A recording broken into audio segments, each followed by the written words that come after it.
Hail and well met. Welcome to a special archaeology episode of the Westgate Irregulars. I am Eric Scott to be the usual DM of this campaign. Very tall. I write books. I have a couple that are coming out fairly soon. I'll talk about that later some other time. Take it away, Aaron. Oh, wait, hold on. Before you take it away, Aaron,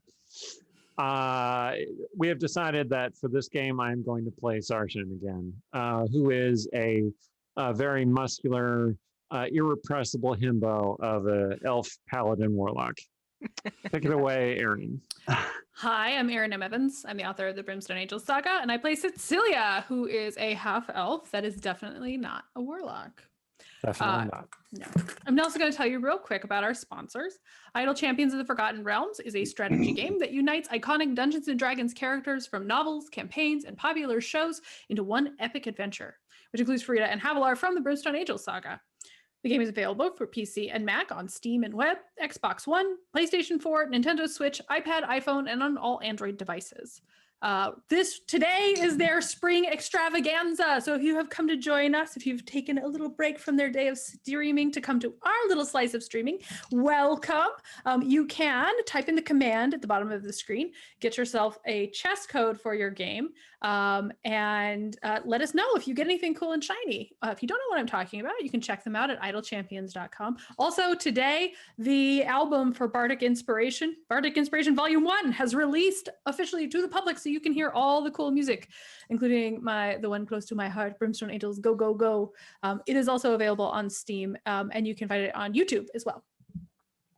Hi, I'm Yinging Wang. I'm a writer and a filmmaker. I'm going to be playing Stong MacGuck, Half-Orc Bard. I'm also going to tell you a little bit about our giveaway. So today we're giving away one of 3 dice, one of 3 jumbo D20 from the talented Teacup, the creator. So if you'd like to enter, type in !enter into the chat, use !giveaway for more details, or you could type !teacup to check out her Instagram and see what else she makes, and take a look at her Etsy shop where she's got a bunch more stuff. I am Stephen Murrow. Yeah, go for it. And I am an author and filmmaker. No, I'm not. That's Let me try it again. I threw off the order, apparently. Yeah. I'm Stephen Merlino. Yeah. I'm an author and a teacher. I'm playing Stirge, who is a human, maybe, with a very long nose and a tendency to sniff out magic with it. I'm Randy Henderson. I'm a writer and I normally play Rogar, but tonight I'll be playing Dita Dansforger. Yeah. He's a bard. Oh, yeah. He's a shield dwarf. He thinks love is love, and he just likes to dance and have fun. That's Dita. And I'm Rhiannon Held. I write urban fantasy under Rhiannon Held and space opera under RZ Held. And more germane tonight is that I am a professional archaeologist in my day job. So this is my first time DMing ever. First time DMing live also. So you're going big. Yeah, all the way. But I thought since it pertains to this episode, I would expand a little on what kind of archaeologist I am. I work for an environmental compliance firm. I used to work in the field and then in the lab, and then now I copy edit technical reports that we produce. And what an environmental compliance firm does is that all over the world, and certainly in the US, because I know those laws, there are laws about not destroying the water or killing all the fish or destroying all the archaeological artifacts that might be there when you do development or building or construction. It used to be called cultural resources management. Most lay people don't know what that means. So now I usually call it compliance archaeology. Cultural resources, natural resources, when there's development, we check to make sure that nothing is going to be harmed. And in rare cases, then we would do excavation to remove it first. But more often, there's a choice of routes. And if one route is through a cultural resource, then we suggest they take the other route. And I focus in the Pacific Northwest. That's where I was trained. And I'm also kind of a generalist. Something about compliance archaeology is that when you're going out there and seeing if anything is there, you need to know what it is when you find it. So being a specialist in basketry doesn't really help when you find 19th century cans or something like that. So I know a fair amount about a whole bunch of different stuff. This adventure is sort of more of an academic archaeology sort of situation. I'll say that going out. I have friends and coworkers who are going to be the audience who are going to be like, "Wow, this isn't real compliance archaeology." But the Forgotten Realms has it's elf archaeology. It's going to be a little bit off. This the is Forgotten Realms has no factual. regulations that require archaeological testing before development. So this is a little bit more like you would see in an academic setting. But they are going to use compliance methods because those are the ones I know. And those are also, I think, ones that are going to be interesting for you guys to find out about. Awesome. So, Compliance hey. methods, they don't involve like fireballs or magic spells, right? No, sorry. What if we're Cool, not because like very compliant? Well, then they will have a conversation with you, these archaeologists. Oh no. What if we just dodge them? alrighty. So, jumping in. At some point after our Westgate Irregulars return from their battle with the Night Masks and Mold, on going through her mail, Artemisia discovers an interesting news item passed on in a generally chatty letter from her father, which you can read on our website, dungeonscholars.com, if you want to read the actual letter. A team composed entirely of half-elves from Aglarond held a fund drive to make up the shortfall from university funding to allow them to travel to Myth Drannor to conduct an archaeological excavation. This will be their second season, with the goal of illuminating the lives of the non-elven races and half-elves in particular during the ancient occupation of the city. Given his personal interest in half-elves, Artemisia's father donated and will forward the bound report of their conclusions that they've promised all the donors. Artemisia, in turn, recognized the name of Myth Drannor and took the letter to Stirge, who has reasons of his own for wanting to visit the ruins of the city. Now, with the help of Mirren's teleportation circle to get them close, but not into the city itself, the Westgate Irregulars have traveled to the ancient elven city in hopes of making a few discoveries of their own. And So, also not being there when the Night Masks realize we knocked down their hideout. yeah, also good. It's Silver always good lining. to get out of town, have a little vacation, see new places. So you've been traveling in from the nearest teleportation circle, and as you're traveling in, Yang, would you put up the cityscape Okay. picture? Done. The picture isn't quite what they're going to see because that's when it was all built up as opposed to in ruin. But as you approach, the Irregulars may have different pictures in their minds when they hear the word ruins, whether it's from a chapbook or stories told in fest halls. The ancient and romantic kind, perhaps, devoid of rubble with lawns to stroll along while admiring the stonework. Leaving aside, of course, that rubble does not cart itself away and lawns do not landscape themselves. Or the lost and forgotten kind of ruin, perhaps, hidden from sight beneath mounds of foliage. Then there's another kind, the kind of ruin created not by time, but the hands of beings, in times too recent to be called history. On first approach, Myth Drannor is composed of the latter. It is as if the fear of the and the rage of the final battle 60 years ago has been embodied in the great mound of stone and timber rubble, destruction at a scale beyond what one individual can comprehend. It is at the edges of the mound that one's mind can begin to break it down. Here, a scatter of structural bricks held together in 2s and 3s by tenacious mortar. There, a piece of stonework the size of a horse from a wall of a tower crouched in an even larger crater. On one side of the crater, a cobblestone road cuts off raggedly, as if the stones are frozen in the act of plunging to their doom. So, what do y'all want to do? Is Dita is with the party already, or is meeting on that? Yes. Yeah. Okay. Well, you'd said that Rogar would request that he would come along to. Yeah. Okay. I wasn't sure if he was You've meeting been on that. traveling with them for as long as Good. it took to teleport. Yeah.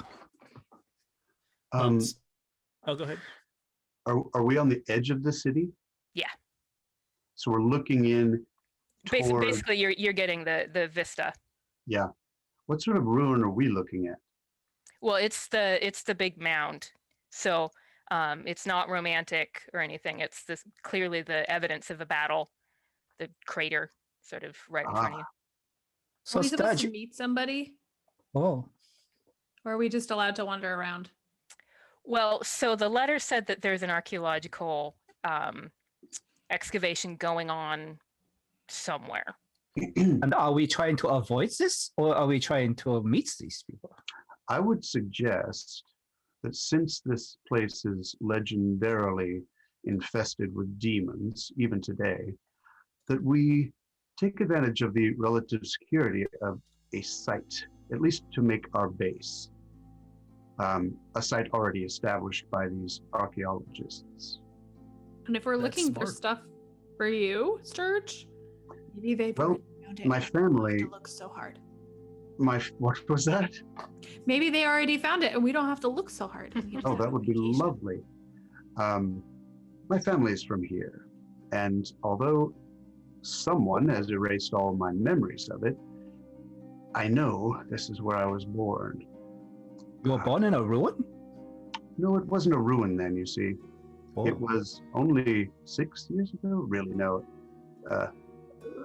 Very recently, it was a thriving city. wow.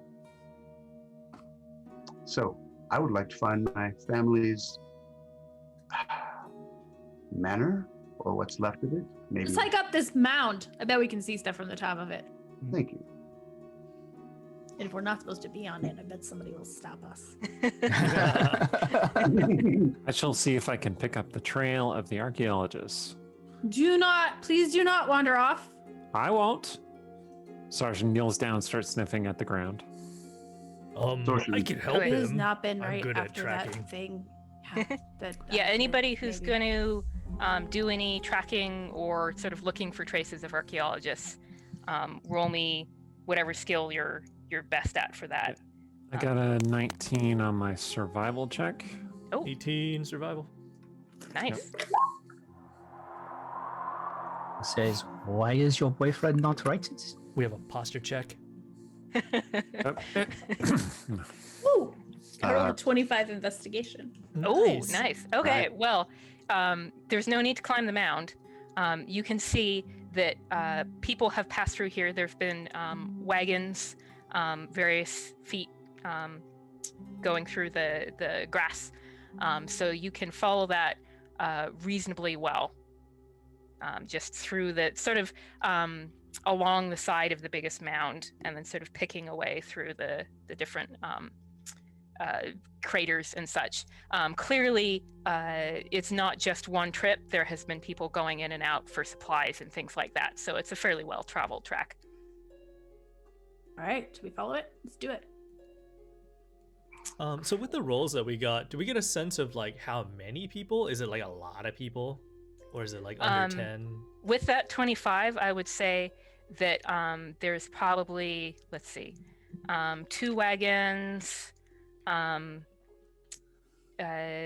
half a dozen horses or mules, and then about 15, 20 people. Sortion, yes, friend Stirge. it's rather hot today. Would you like me to carry your shirt? Ah, I seem to be not wearing it. Ah, I mean, yes, very well. Detail approves. So picking your way along the edge of the rubble, following the track also starts to resolve the sound of voices. At the extreme north of the city, there are actually a few standing buildings. Though standing is, of course, relative. Those that haven't had their upper floors directly sheared off by a piece of... Now, this is Rhiannon not being great at pronouncing these things. It will not be the archaeologist at any point. But sheared off by a piece of Thulthanthar, Yeah, okay. which is That's, the nether. that's a reasonable attempt. Yeah. Good job. Crashing at an angle to land. The other towers have clearly been partly crumbled since the city fell due to the structural damage they took. Sounds of activity are coming from the vicinity of 2 standing towers diagonally from each other near a small stream. Yang Yang, you can put up the map. Oh, wait. One is 4 floors high, the other 2, though the graceful lines of their stonework are truncated but not obliterated. Closer, the more other ancient features grow clear. A worn bridge pier with no bridge remaining. A rubble pile that seems, if not tower-shaped, at least tower-sized, and a final tower foundation. Here at last is a sense of the romantic ruins. The tower foundation is perfectly round, no rubble to be seen, and while a few saplings have taken root among the winter-dead lengths of grass around it, the vegetation throughout the whole section of city is overgrown on the scale of a piece of fallow land, not on the scale of a forest reclaiming what was once built there. Can you tell me, are the archaeologists working on the standing towers, or are they working from them using the standing towers as shelter and so on? The latter. If you want to just walk right up, you guys can, I'll describe the archaeologists and stuff. I wanted to make sure you weren't trying to sneak around them somehow. Cecilia? Hmm? Did you want to speak with them? Sure. I mean, You may try to convince them to tell you what they found. well, we have a good story. I mean, Artemisia is there. Oh, so Artemisia is there. father's- Okay. She's very quiet in the background. So she has her father's letter. Right. So Okay. if you want to show them that or anything, then. Maybe Erin wants to play that. Can she play Artemisia without purpose? She's right there. She can do her as an NPC. Yeah, Sturge, okay, can't you good. disguise I'm yourself, sorry. Sturge, as our team? Or Sure, Artemisia just like, can give Cecilia I've the got letter this. for her higher charisma score if you want. I'll just Well, go we're with the you. same She's gonna grab Artemisia's arm, but she's gonna stop and she's gonna look at Sarshan. Because Sarshan had that moment with the Geish that might have been Cecilia's fault. She's a little worried about his brain right now. She's gonna look at Sturge and be like, please don't let him walk off. Oh, right. Yes. Okay. I'll be right back. I'll hold on to him if you would like. Do that. I don't know you well enough to know how I should feel about that. She's gonna go with Artemisia. Ah, what a We've never strong met grip you Dieter have, before. friend Dieter. Oh, thank you. So you guys have been, by this time, noticed. First, there's a couple people who seem like they're kind of keeping a bit of a lookout, and word travels, and then basically seems like everybody comes up to see what's going on. There's a group of about 24 workers who assemble centrally out of curiosity or wariness, or both. They're all half-elves, with the exception of one tiefling teen. All are wearing leggings, and either a light long-sleeved long jacket, good for keeping the sun off, or there's several discarded nearby when they're working in the shade or underground, with sleeveless shirts beneath. Two women step forward, one older, one younger. The older woman has black hair, liberally peppered with gray to her earlobes, and brown skin, weathered by the elements, not to something worn out, but to something deeply enduring. She is jacketless regardless of the sun, dust highlighting impressive muscles, and wears a sheath machete at her hip. The younger woman is of type of features that probably at a century of age, she'll still be called cute. Her face is delicate, and her hair is so light as to seem white in certain lights, though she's probably in her late 30s or early 40s. She wears it in a braid that is recognizable as similar to Artemisia's style, though simpler along the side of her head and down into a single side braid.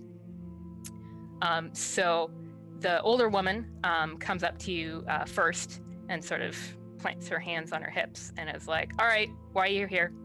Good morning. I admire her machete. She looks like she knows how to use it. Sit back and watch and observe. My sister's father told us about your project and how wonderful it is, and we came to see because I'm pretty sure he put some money into this. And my friend's family is from here, so he was especially curious if you found anything of like, whoa, Stirge, what happened to your face? Sorry. Your disguise kit's gone awry. What is that I see? in the I was just background? trying to do an appropriate background for Myth Drannor. it's a Renaissance image of hell. But I'll Your memories of Myth Drannor make me wonder why you've returned here. That's your that's the vibe. I was just trying to know. We do hear there's it's not a place you want to wander. That's true. So this guy's family, we're talking, well, not Semberholm, I assume, but Hillsfar? Is that where your family's from? We have permission from both. Just saying, and it was not easy to get. I bet some people get very in their feelings about how important they are. No, his family apparently is from Myth Drannor. And then after that, things are a little fuzzy. We have he has some memory issues. He labors under a curse, Session says helpfully. Yep, that too. Memory curse. So Semberholm, I suppose then, because that's where the elves that were living here went after the last time the city was destroyed. That seems sensible. And yet they still want to control it, even though they don't live here anymore. So your job sounds extremely exhausting. Exactly.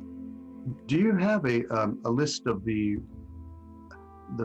where people used to live, different families, different homes? The younger woman's like, oh yeah, yes, and the older woman's like,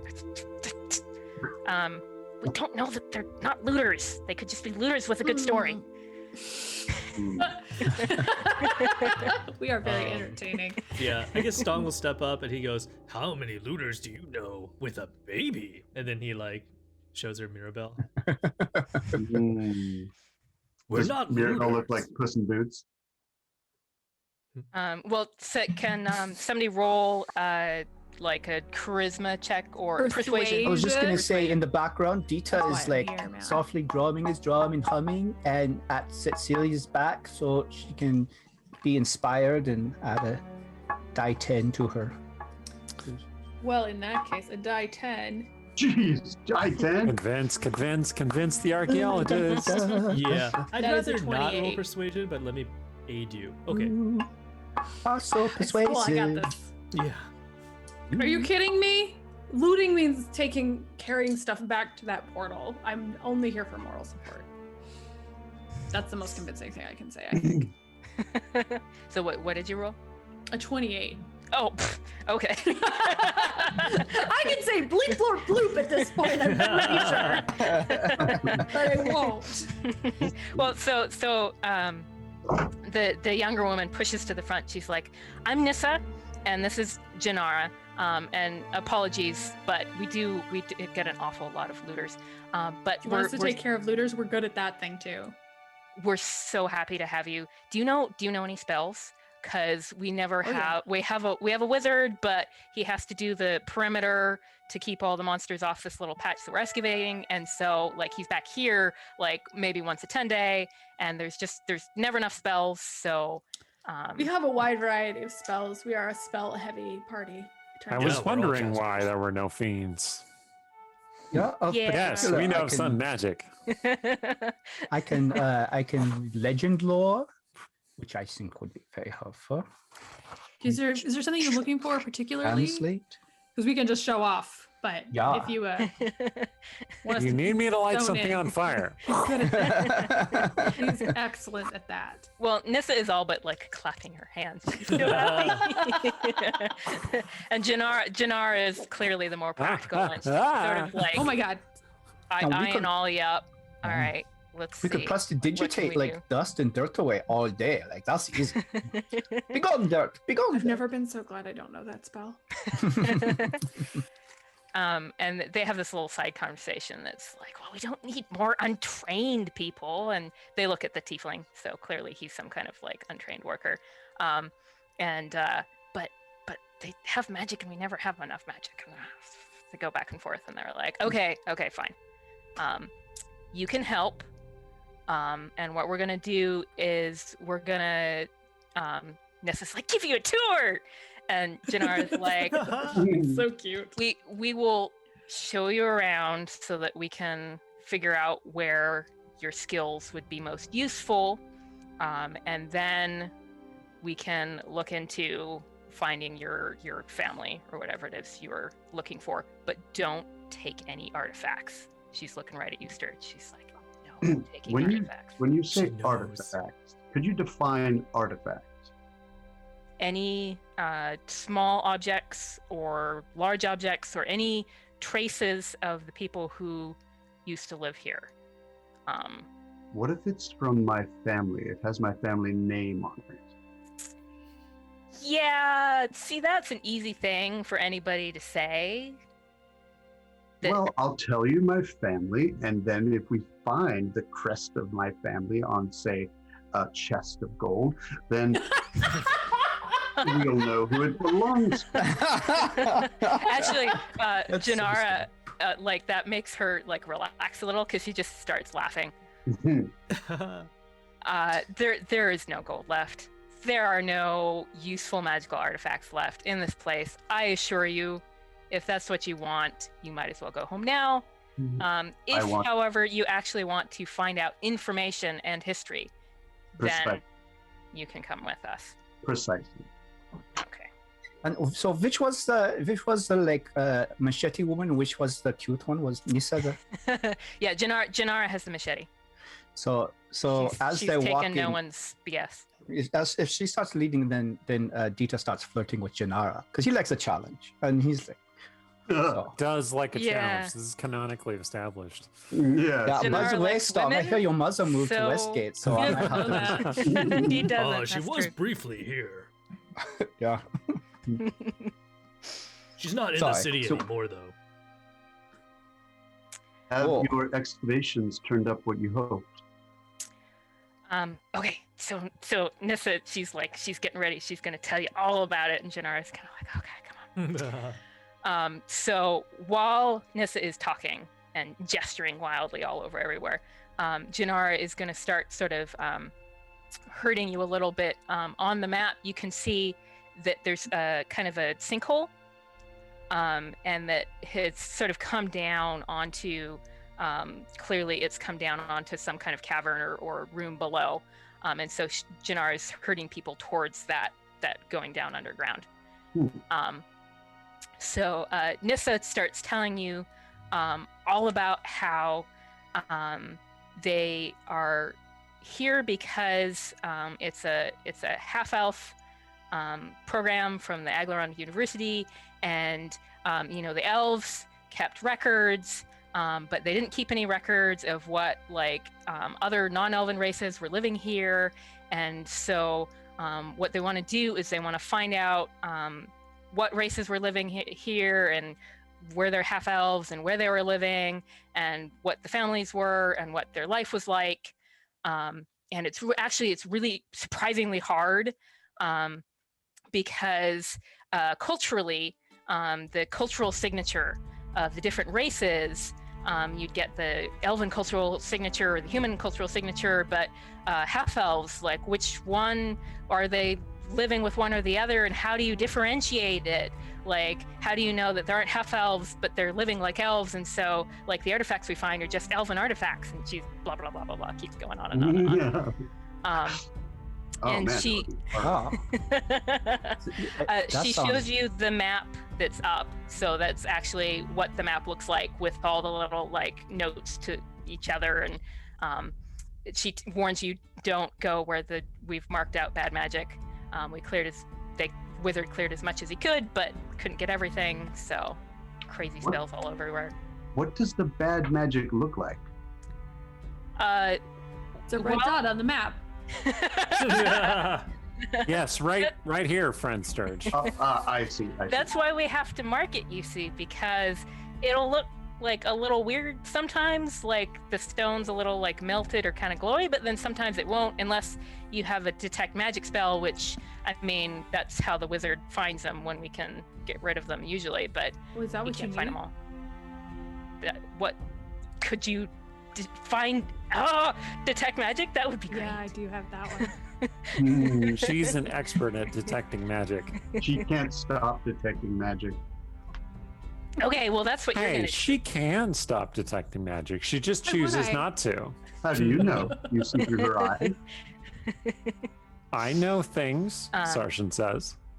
Please don't tell him evasively. more. Don't tell him more things, please. Dieter says that this sounds like you are doing very important work here. It must be so hard. I'm lonely being out here like all by yourself for so long. It's like and working over those digging so much, you must be sore. Like, with your consent, I could give you a little magical massage as we walk if you want. How about you? We got some Dwarven runes down in the hole. How about you translate those? Oh, happy to. We won't have to waste any language spells. Huh. So. Why would there be Dwarven runes here? Well, because dwarves were living here too, and now she's off again. Okay. You know, the original city, Cormanth here, that was just elves, but then they let in other races, and there was a whole sort of dwarven network of tunnels beneath the ground, and so that was up until like the 8th century DR, which was when the Weeping War was, and that was when it fell. The city fell the first time, and on and on and on. No, I've heard of this.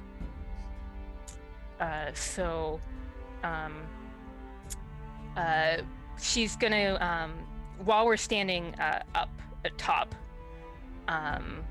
she's gonna point out a couple things for you guys to see up here.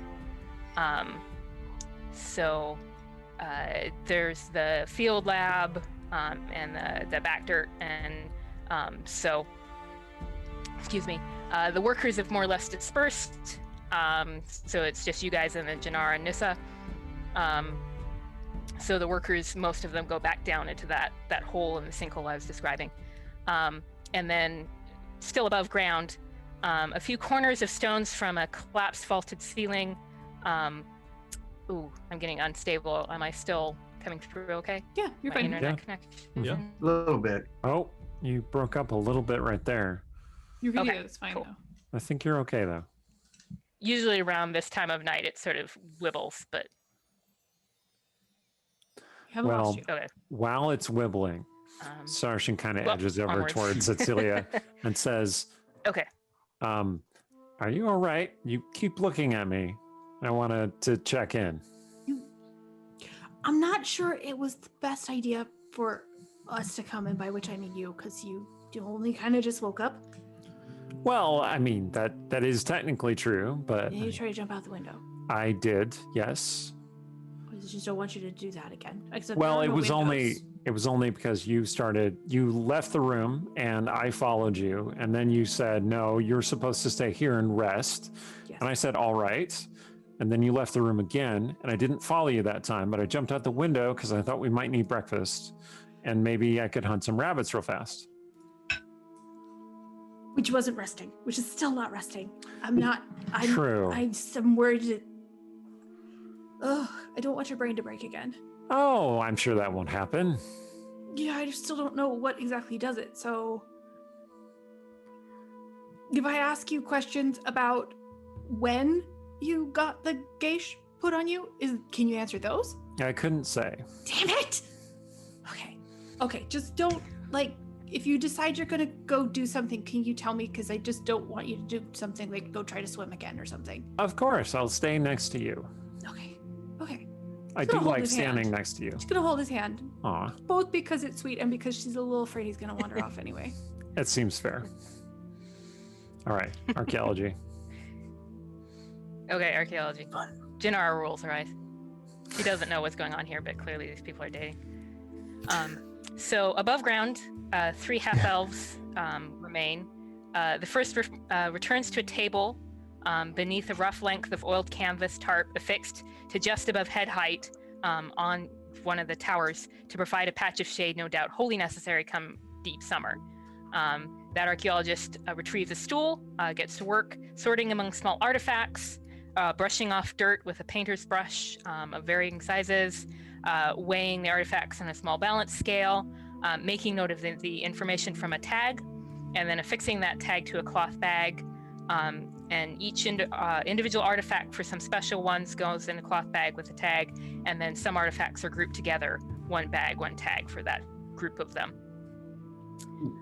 Meanwhile, a basket chain starts up, passed up and out of the hole in the ground.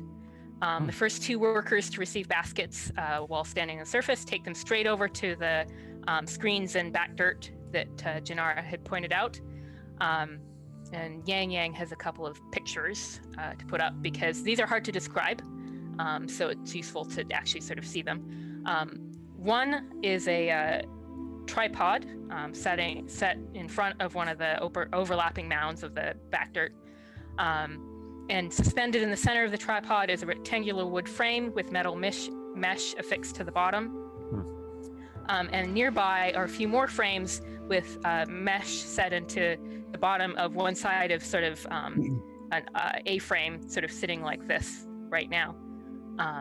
And so one of the workers takes their basket, takes a tag off the basket, and hooks it onto a handy bent nail on one of the tripod poles, and then dumps the dirt inside into the screen from the tripod. And then the second worker takes the tag off his basket, stuffs it in a pocket, and then lifts up the mesh box that was in a little A-frame, and then he lifts it up so that it's parallel to the ground, and then he can rock it back and forth on the kind of legs that it has. Sarsha's watching all this, fascinated, like, huh. And Dita recognizing a fellow fashion person in Artemisia, says that brown shirt and the brown short pants and the blue shirt do not really matter. I'm sure it's very comfortable, but if you're going to have visitors, if you're trying to impress people, that's not very. Well, they're all really dirty, says Artemisia. Yeah. I mean, it's really dusty here. I don't blame them, but. I mean, prestidigitation is such an easy cantrip. I can at least learn that. It would help them so much in so many ways. It's like magic, but not magic, Sarsha says. It would help with their job and this unfortunate, dirtiness. So anyway, that was a little side conversation. Sorry. So the two workers have very different styles, not just because of how the screens are set up, but the one of them is very sort of careful and sort of does a whole set of rocking back and forth with her screen, getting the sediment out from among the rocks. And then she sort of gives the last little shake so that there's sort of an even layer of rocks over the bottom, and then she takes out a trowel. So here's our next picture from Yang Yang. That's actually more of a mason's trowel. It's not like for digging in the garden. It's got a flat surface that's sort of down from the handle a little bit. So she takes that and she uses a flat edge to sort of section rocks away. So she's checking among the rocks, and as they've been checked, they're getting sort of sectioned away through the screen. And once she's sort of gone through the screen, just very methodically down all the way to the bottom, then she lowers it so it'll tip all out. And then she's ready to go get the next basket of earth, and she hasn't found anything, so she just sets the tag aside. But the other guy doing screening has this whole technique where he sort of does shake, and kind of jumping it rather than rocking it, and so he gets it all jumped down to the very bottom, and so he goes through it really quick, and then basically what he does is that the rocks are all out the bottom, and he basically drops the bottom of the screen out from under them. So rather than tipping it carefully, he's and they all fall down. And he takes whatever he found, and then it goes in a cloth bag to go over to the field lab. So seems like an interesting job. Strong wants to lean over to Stirge, and he says, this machine might be useful to help us sift through the ruins of that Night Mask hideout. Ooh. We may be able to find some little clues or bits of treasure left there, perhaps. I'm just going to point out we promised not to take artifacts. We didn't promise not to take their tools. Oh, you're going to steal their equipment Yes. after they went through a fund drive and everything. It's going to be more than one wizard. Lacking magic, right? I'm sure we just need to wait until the dig is over. That can't be more than, 3 decades? Well, they got enough money for a couple seasons. So quick dig, I get it. Okay, so what was the last thing you found here of significance? It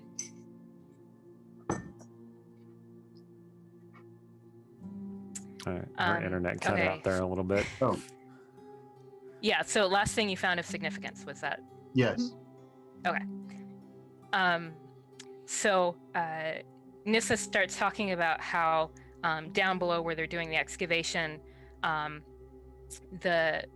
would be really much easier to show you, but we're finding clear out sort of from the city above, and so there's a lot of little artifacts that sort of speak to people's lives, and we definitely did find some that were from dwarves, and we think maybe from humans as well, and so she go on talking about that.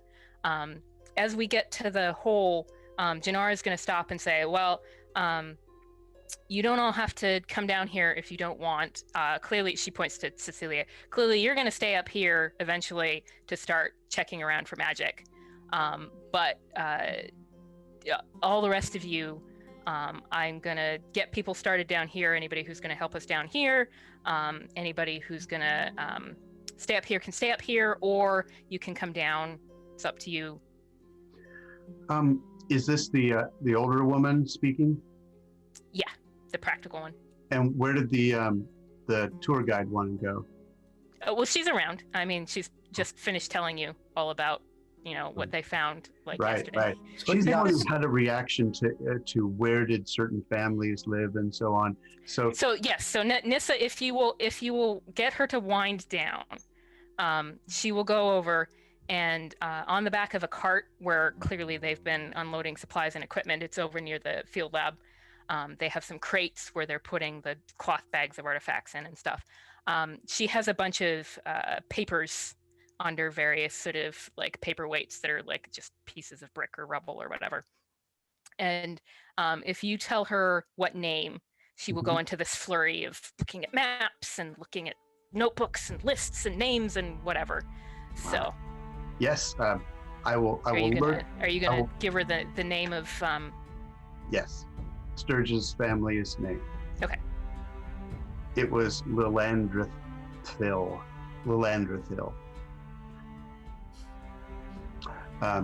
So yeah, he's going to lurk until she's got a second, and he's going to say, "You seem to have a good memory or knowledge of the various families and where they lived. I would love to find out where my ancestral home is. I wonder if you could help me." So she's all over that. She's definitely going to do that. Okay. That'll take a little bit. Okay. Let that go in the background. Yeah.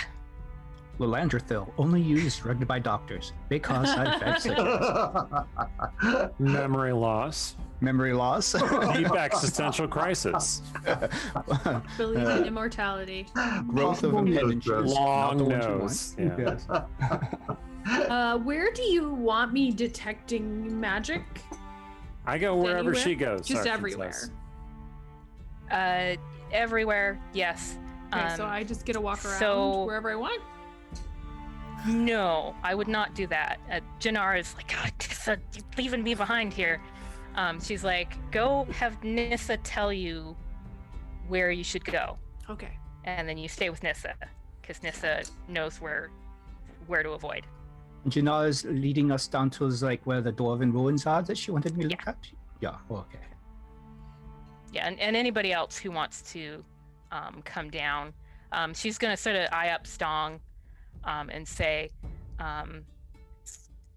now, many visitors sort of feel like they're too good to haul dirt, but, that's a big job that needs doing on an archaeological site. So. I think Stong and Mirabelle both look delighted. My passion for hauling dirt can be fulfilled. That'll probably melt Janara slightly, not entirely. Still badass old lady, but little melting. I'm a dirty boy. So Did anybody Town Crier follow us through the portal? Checking. who's Maribel following. looks up at Stong, looks back at Janara and says, "Daddy, dirty." Who's going down into the thing. You can follow Janara down there. As you go through the hole in an ancient ceiling, you can sort of see the old stones from the vaulted ceiling sticking out around the hole. And as you go in, there's a rough ramp formed of dirt and rubble, and clearly much traveled by stamping feet. Examination reveals it to have been created less by construction and more by subtraction. The dirt has obviously been cut away in places, as if the archaeologist encountered a mound on opening the excavation and refrained from digging up the parts that were useful to them. So give me a roll. It's a pretty stable ramp, but if you're going to come down, give me a roll to make sure that you don't go like collapsing any of it. That's for people who went down in the Yes, tunnel, right? yeah, Okay. yeah. So Yeah. Was Stong Would it asked just to be a dig Dex. downstairs? Dexter. Was Stong asked to dig downstairs or somewhere else? Yeah. Oh, okay. Then, all right. I would guess dexterity acrobatics. Okay, yeah. Yeah, Dita got for acrobatics. Okay. Yeah, Dita got a 14. Okay. You do not fall and collapse part of the ramp. Yay. 22. Oh, wow. Okay. Oh. The fixed part of the ramp? He did, clearly. He like used the shoe to like pat it down. Stong just reaches up and like braces himself against the ceiling because he's so tall. Well, it is half elves, and that they are building this to their scale. So Yeah. Okay. so the ramp lets out into a stone-lined hallway, shored with modern timbers for safety. One direction is filled with the light noise of the active excavation, and the other, there's room to squeeze around beside the bulk of the ramp, but it seems mostly blocked for now. Over the lintel of the door into the room being excavated is a carved stern dwarven face set into the other stone blocks. And Janara dodges a worker carrying a basket, the tiefling boy, who clearly has eyes for none of them. He's clearly like probably going back up to see somebody else upstairs. He looks to be about 16, blonde with blue eyes, with no pupils, and a brush of silver on his horns. Dieter, you know who this is. Oh, I know who this is. You do. You Hello. can decide what you do about it. This is no. Ramsey. Oh no. Shh, shh, shh, shh, shh. Oh. Yeah, Is Nissa down there or Nissa's upstairs? you look very like Nissa's someone upstairs. I know. I think Stong has met Ramsey before too. Mm, And Stirge. that's right. And Stirge. But are you down there? You're up with Nissa, I thought. Yeah, but sorry. I mean, you can come down if you want, Stirge. I just need to know. He just wants to. So is that Nessa gonna work on her own to find the information for Stirge, or you froze there for a second? I don't know if you heard what I said. I assumed that I needed to be there. Stirge needed to be with the girl. I got a little bit. So but if when you give Nessa, Stirge wants to be wherever it's going to help him find his family stuff. okay, yeah. Well, once you give Nessa the name, Mhm. there won't be anything for you to do. Oh, then I'll You hang can out. stand with over her. her if you want, but she's just going to be Okay. checking everything. I'll yeah, for sure. I'll go hang out with everybody, with my friends. So you will also recognize Ramsey, who apparently does not want to be recognized. Well, for those Hey. who are, well, I think this wasn't even on the stream. So before stream, we had an episode where basically Oh. Dieter was couple. Ramsey's tutor Yes. to help him go out and see the world and experience it more. Oh, was that before the stream? That was the summer Wow. before. When Yeah. Cecilia was on her gap year and I had to do something. Yeah. So I played Ramsey Crownsilver, who is the son of my character's Havilar. Surprise, Havilar has a kid! Spoilers! Spoilers. But yeah, at this point, I figure Dieter has probably been relieved of his duties. since he mostly got Remzi into Yeah. more trouble. Yeah. But Remzi has wanted to go. Do you decide he wanted to go on an adventure? And just showed Yeah. up and they got stuck Yeah. lifting dirt. Dieter helped open his eyes to the world and all this of fun and stuff that you can have in Was it. that or he got signed up for summer Job done. campus. He sent him forth. Right. Yeah. So yeah, he's hauling dirt. Does that mean he's a university student? No, We don't know. We don't know why he's Okay, here. guys, be Yeah. Can cool. we talk to him? Be cool. I was so bored at home and they were making me like get ready to do court stuff. I don't want to do court stuff. I wanted to do more adventures, so I left and I thought Myth Drannor sounded cool. And I got here and they needed Yeah. people who could dig, and Lucy is really good at digging. And Oh, I can haul stuff. And did you see Nissa? Is Nissa upstairs? Is she coming down? She was with you, Stirge, wasn't she? She's working at the maps. Yes. Oh, is she coming later? Yes, she will come find me. I'm Okay, sure. if Oh. she asks you about me, will you tell me what? Don't say. Just be cool. Don't talk about the thing. Well, no, talk about the thing with the murder bear. I was actually pretty cool with the murder bear, right? You were? Yeah. Yeah. Oh my. That's Like very Stong looks cool. around. Yeah, you and your dog. Yeah. Do you still Um, talk to Nissa, okay? Because I know what happens when you talk to girls. Do you want me to put in a good word for you with that? I don't know. I mean, do you like her? What are you What? talking about? I'm working on this dig. Inside Stong check. wants to look around and see if like there's a glaive near her or near Remzi. Worst inside check. He probably is not allowed to carry that around, is he? No, it's in my tent. Oh, Or wherever we're sleeping. I mean, you were really good with that glaive of yours. I know you learned a lot of sweet glaive moves from your mom. I'm I mean, surprised that I you're not learned still... stuff on my own too. It just turns out that's not what they need here. They need dirt carrying. Yeah, can't really just attack the dirt. Oh, you're muted, Eric. Yeah, I can't hear you. Is there a hellhound nearby? Or is the hellhound up top? That's a good question. Is Lucy allowed down there digging, or is Lucy? No. So actually, what's going to happen is Janara is going to notice that like you guys were talking, and she's going to come back. Sort of, she'd gone into the room, and she comes back a little bit, and she's like, "All right, Oh, boy, crap. go. Your dog is going to be getting into stuff it's not supposed to be getting into. You need to be up there." Okay. Okay. Not down Yes, here. ma'am. Yes, ma'am. Don't make her mad. Okay. Oh, that's not what I want to make her at all. No. And Remzi if would you- know that Jannar only Dieter, likes women. that's a very difficult. I was gonna say that's a 30, but it's actually not gonna work in actual the way that Remzi would talk. So she doesn't. I don't think she's gonna be susceptible to your specific charms, if you know what I mean. Oh. Okay, that's fair. Don't talk to Nissa, okay? I didn't know- But if you would like some, sure. But if you would like any advice with regards to Nissa, I won't talk to Nissa. Okay, bye, Remzi. It was nice seeing you again. Briefly, a little cameo. So Janara motions you to continue on. So in the room, in the glow of light spells and lanterns, their wizard apparently did set those up for them before he went off on his round.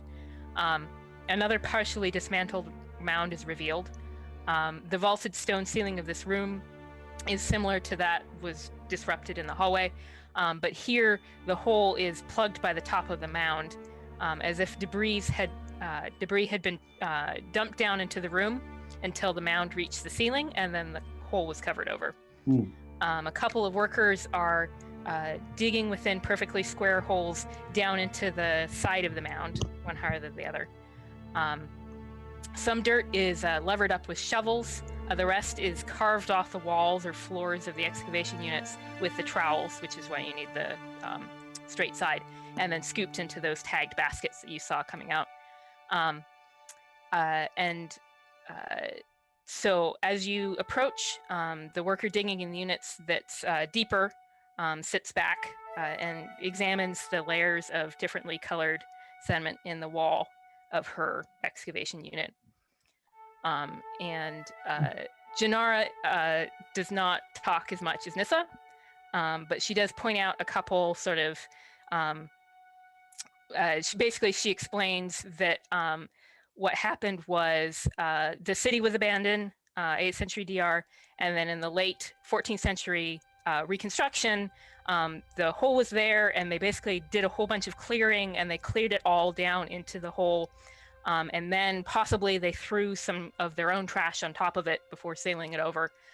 So what they're digging through now is not what she would call an occupation surface, but instead they're digging through different disposal episodes.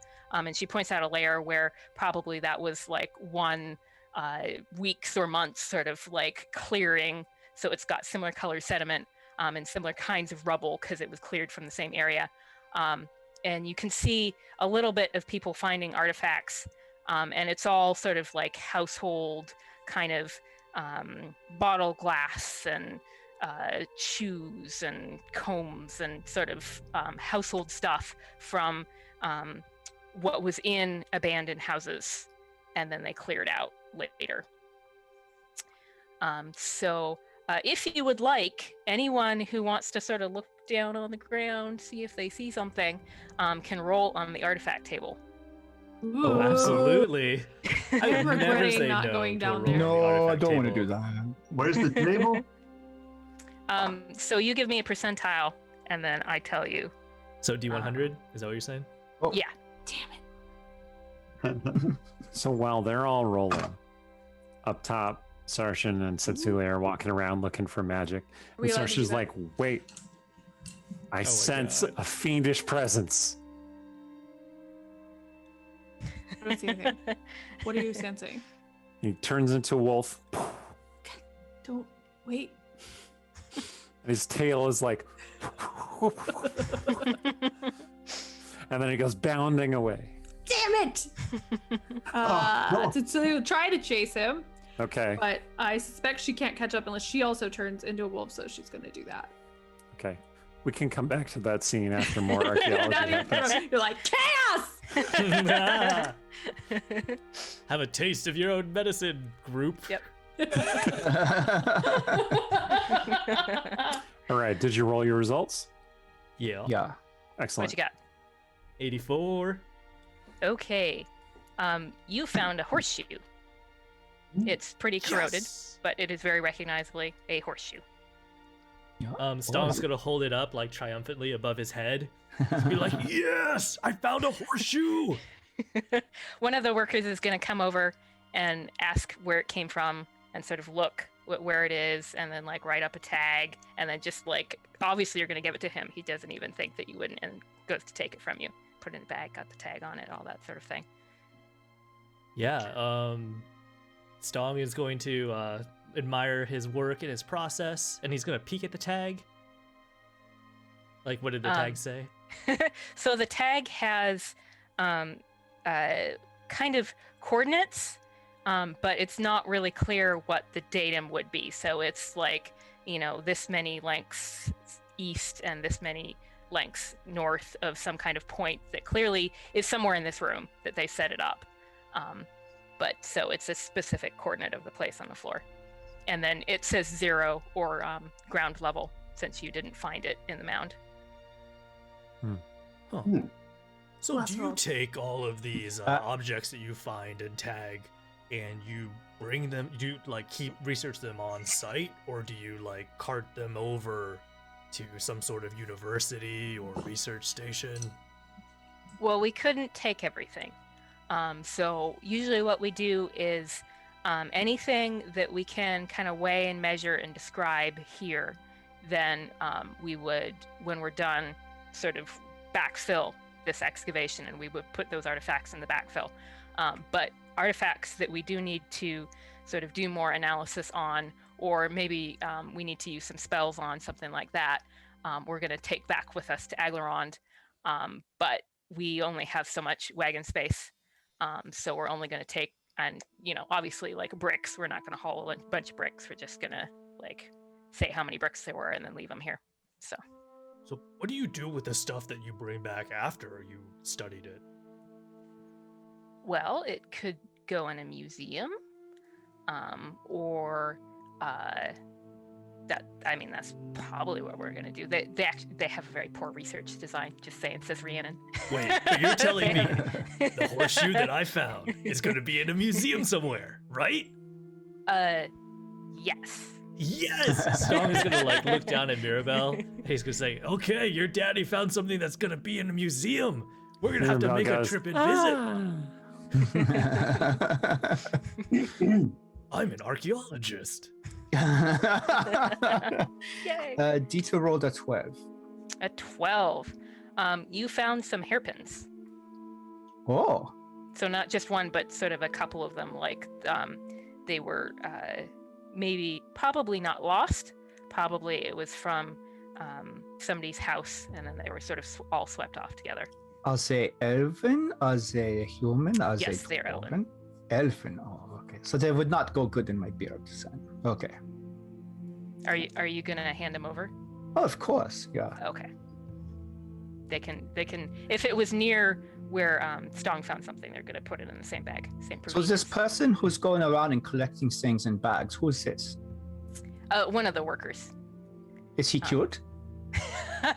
Sure. Okay. Dieter He'll flirts Roll with a him a little bit when he. How cute is he? For a very specific purpose. The purpose Okay. Dieter goes everywhere. He's an 8. You know how long it took Ooh, to. that's very Oh, high. nice. These Well, are you know, half definitely elf. flirts with him. I mean, it was a long trip here. It was a very long trip That's true. well, we portaled here, but it was a long trip for me to come to Westgate, and then I'm gonna be here a while, and it's been days, at least 2 days. Anyway, moving on. Sorry. Stirge, did you have Yes, 85. Just one more than Stone. Nice. 85? Walnut shells. Somebody was eating some walnuts. He raises them to his nose and gives them a good sniff. They smell like shells that have been in sediment for literally 6 centuries. So I wonder if one of my ancestors ate these walnuts. I mean, Dieter's got legend lore. Maybe he could tell you. Dieter! I looked that spell up in anticipation. It does not tell you anything if it's not legendary. Those Are they legendary walnuts, Persia? Yeah. You're the DM. Those are really good here for walnuts. Stirge will put them back down where he found them and let them do their business. Unless they're counting on me, Stirge, to pick up the walnuts and put them in a particular basket. No. Yeah, okay. No, they would rather do that. Yeah. So since you guys all like handed stuff over as opposed to pocketing it, Janara seems like she's relaxing a little. She still doesn't quite trust you guys, but you're proving yourselves to her. They're worried about bandits stealing walnut shells, hairpins, Yeah. and horseshoes. That's what I was thinking. I'm like, yes, I almost got away with the hairpins. You know, like I totally believe in an obscure spell that requires ancient Myth Drannor and walnut shells together. We need to invent one if it doesn't already exist. Clearly, Walnuts that doesn't grow anymore. Like these were very rare trees that only grew in Myth Drannor. clearly they do find things of value. Otherwise, she wouldn't be so concerned. Mm-hmm. Scientific value. Anyway, So Dieter, Janara leads you over to the wall. So the room that you guys are in, sort of against the wall that has the doorway where you came in, the rubble has been excavated away all the way down to what was probably the original floor. And so she shows you on the wall. It's pretty hard to see. It's got weathered paint, very faint runes, pictures, that sort of thing. So she points it out and says, "So, what do you think? Can you read it?" Yeah. Oh, yeah. This is definitely of my people. Yeah. Yeah. Oh, it's kind of funny actually. It's yeah. So this is obviously like you said, they opened up Cormancer and the doors came, and this was around the same times that they were rebuilding Myth Drannor, and they were also rebuilding Gontogrim. And so this was an embassy from Gontogrim, clearly, who created all this. And you know, it basically it's saying very nice things about the Myth Drannor, but you know, if you read the subtext, it's really about how great Gontogrim is. So, for example, like you could kind of like read this as saying like, you know, Moradin's blessing upon Myth Drannor, the great city restored, whose stonework is of a skill and a wonder unlike anything a non-dwarf has seen, as we of Clan Stonehammer come hence from glorious Gontogrim can attest to. Like that. It is subtle, like, you know, seems to be saying nice things about Myth Drannor, but really it is subtly saying, but we are just a little bit better. Just a little bit. Is it a little bit shady in here? It's just like a little bit of shade. It's a little shady in here, yeah. So What is Janara, that salty tang on the air? Janara has a little like mini notebook in one of the pockets, and she like starts noting down like anything that you say. She's very careful to like get all the information she can. So, thank you. That Good. was And also surprisingly useful. the Dwarven faces also, this is like giving me bad memory of home. Like these are all over. Everywhere you go, you see these Dwarven faces in stone, and really it's just because like it's to make you feel like constantly like you're being watched, like, and judged. And so it's like, you know, are you doing as much as you can and as good as you can? It's like having your mother always watching you. It's very, very... That's what these stone faces are, by the way. They're not like gods or nothing. It's just like your mother watching you always. Wonder if that's why Remzi felt so uncomfortable. Whoa. Stone Dwarf is watching you flirt badly. Yeah. I do okay. So here ends the tour, clearly. Janara sort of looks at Stong, sort of looks dubious at Stirge. She's like, you're probably going to want to go back upstairs. And then she's like, well, and she's looking at Dieter. She's like, well, you can stay. So she motions you back into the hallway with a ramp where you first arrived. And so there's excavation down one end, and then down the other, it looks kind of blocked. And so she says to Stong, what we kind of need this, we're going to need this cleared out eventually. Now it's not shored up at this point, but the construction around here has been very good so far. So your choice about whether you feel like that's enough safety or not. Oh, don't even mention safety around me. I'm really good at being durable, and I can put Mirabelle into like a really safe place. So there's no risk to her. So basically, if you want to sort of like see if there's a way through back there, because clearly we could get everybody and we could start like just taking down all the rubble, but that would take a long time. So if you can find some kind of path through, that would be great, and we really appreciate it. Make a path through if there isn't one. But don't collapse the ceiling. Wait. Is the ceiling unstable? It has not been so far this season, but she points to the shoring. You sometimes don't know that it's unstable until it starts to go, and then like you get workers who are trapped. Like, you don't want this to happen, so I'm just saying, if it starts to sound like it's cracking or anything, come back into the shored up section. Very well. I'd say send Artemisia with him, and then they can dimension door out if it falls down. But I don't think she'd appreciate the level of dirt. No, actually, Artemisia did not go down underground. She's back. She's talking to the guy running the field lab. All right, roll 1d6 plus 4 for how hot he is. 8. Another 8. Oh wow! Oh, This wow. this team is full of 8s. Is it like just a good-looking archaeology unit? Well, they are half elves, so. Oh yeah, true. They Um, all failed from modeling school, so they were forced to become archaeologists. yeah. So she's going to suggest that you, Stirge, head back up. all right. And Aaron and Eric, we can resolve whatever Sarshan is running off after if you want before the break, or we can, if you think that's going to take a little bit, then we can I do think that it after could the be break. really quick, but Okay. it might be a fun cliffhanger to leave for after the break. So, chat, what is Sarshan chasing? Magic squirrel? Will-o'-the-wisp? Something else? This place is supposed to be full of demons. I feel like we're going to accidentally make this into. Is he gonna Combat chase a episode. demon? Jeez. Hey, look, Sarshan and Cecilia are an excellent demon killing team. In theory.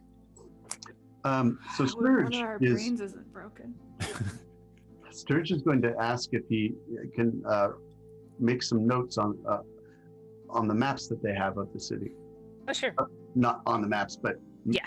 take notes on the map from the maps. Yeah. Yeah. He'll do Yeah, that. they're happy to have you do that. Okay. Sure. So we'll Okay. take our break then? Yeah, so 10-minute break, and I'm going to come back after 5 minutes with Eric and do a little sort of interview thing out of character, talking about archaeology and that sort of stuff. Cool. Yep. So stick around for that. Yeah, don't go away. Hail and well met. We're back for our interview with our own archaeologist, Rhiannon Held, and this adventure that she's running us through. So I am here to ask Rhiannon some questions. Thanks for the adventure, Rhiannon. This is cool. Yay. So let's get right into it. First of all, one question that you did not suggest. How are we Oh, doing? okay.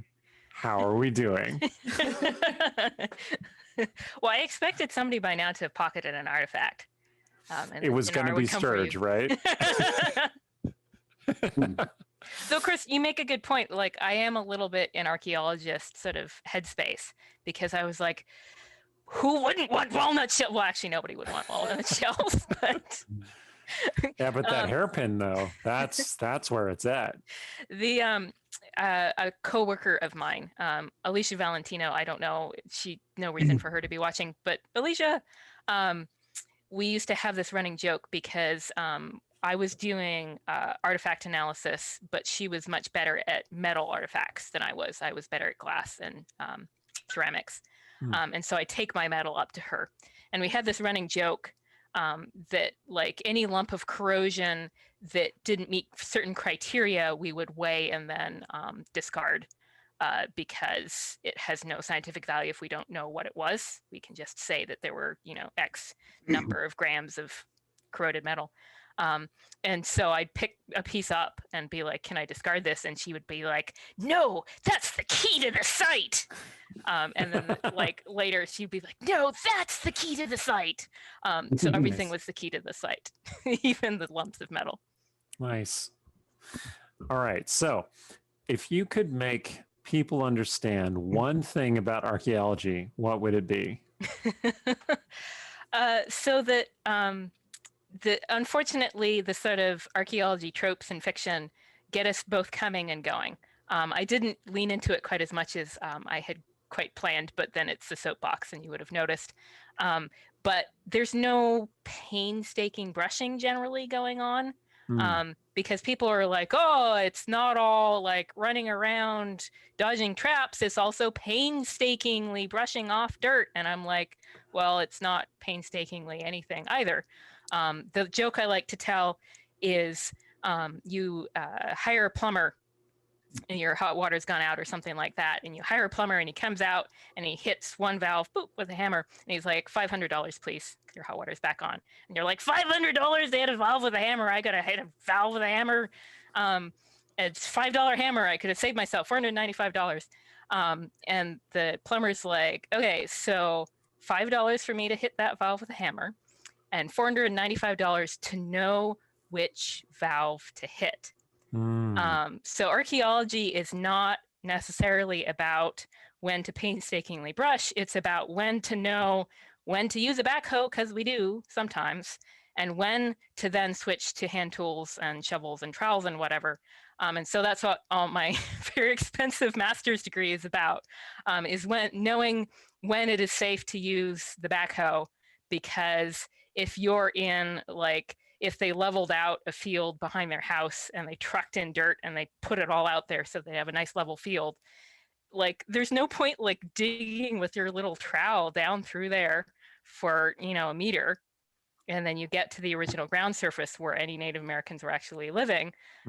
You take it off, you figure out, looking at, you know, a test probe, how far down to go, you take it off with a backhoe, and then you start at what the original like old level was.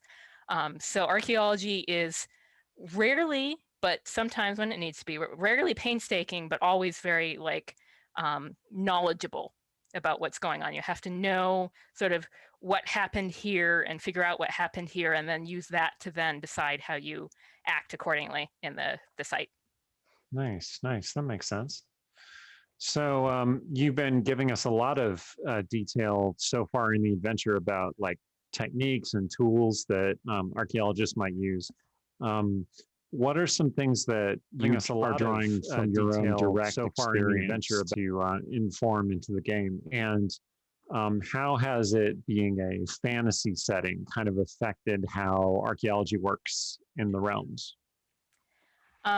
So a lot of the little details of sort of how they're setting up their excavation are things from more my field school, because the field work that I did when I got a job in compliance archaeology was a lot more in the Pacific Northwest. There's something called Pedestrian Survey, which is where you just walk along the ground, and that's good for the American Southwest, for example, because you will have things that are visible on the ground, like if you're walking by, if you know what to look for. In the Pacific Northwest, what you are seeing is foliage and plants, and there is nothing to see there. Very occasionally there'll be some sort of like big like piece of like log flume equipment or something like that that's visible if you're walking. So pedestrian survey, not that useful. Shovel probes, actually digging down, usually 40 centimeters wide, you go down and actually see what's under the ground. But field school was the sort of more, you find a place that you want to excavate and you lay out excavation units and that sort of thing. Shade, less important in this one because we're still in spring, but shade in summer, so important. And the stuff about who's wearing sun protection or not, like also you see people who really probably should be wearing more sunscreen or more just, you know, long sleeved loose clothing.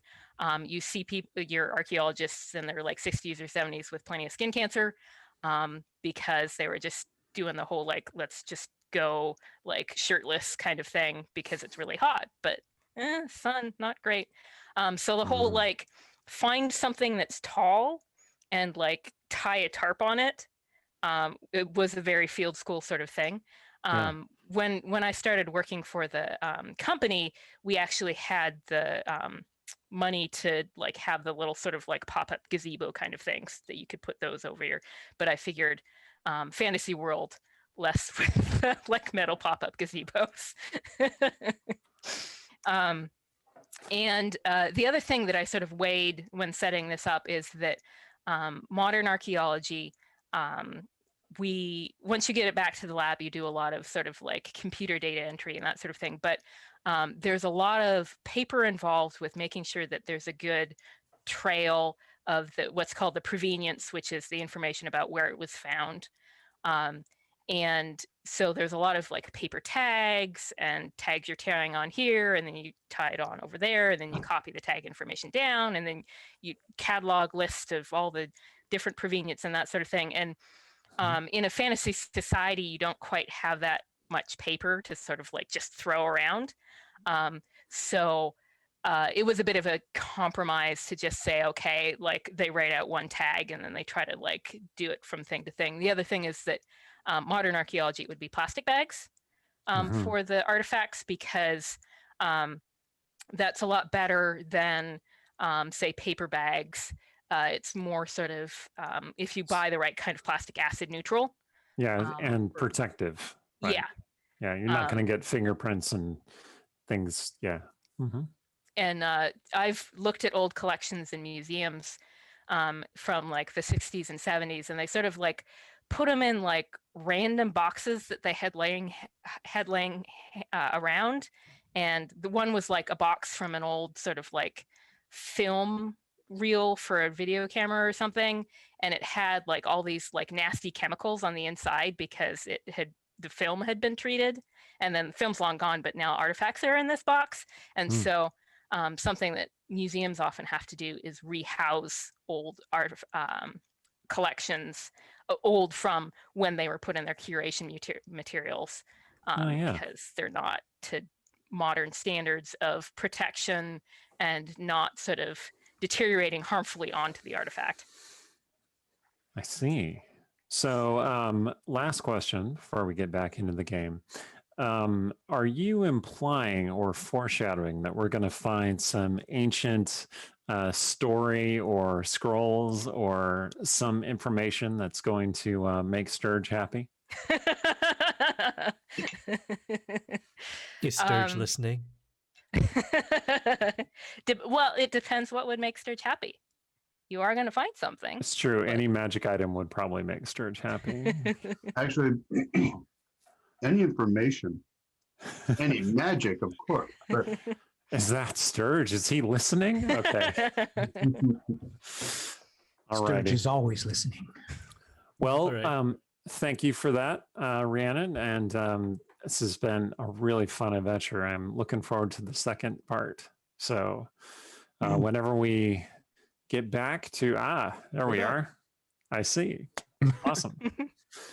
I was just about to pick. Do we want to find out what's going on with the B plot up on the surface? Yes. Yeah, that's where we're starting, up on the surface. So something is fleeing and Sarshan is running after it and Cecilia is running after him. And finally they corner it, maybe by that big pile of rubble with the dead magic areas noted. Mm-hmm. Or the bad magic areas. Bad magic. I shouldn't say dead magic. The best part of the site. That's right. And it's this big towering black hound that Cecilia runs up on, and Sarshan is like, and the hound is like, and the hound is like 4 times his size, even as a giant wolf.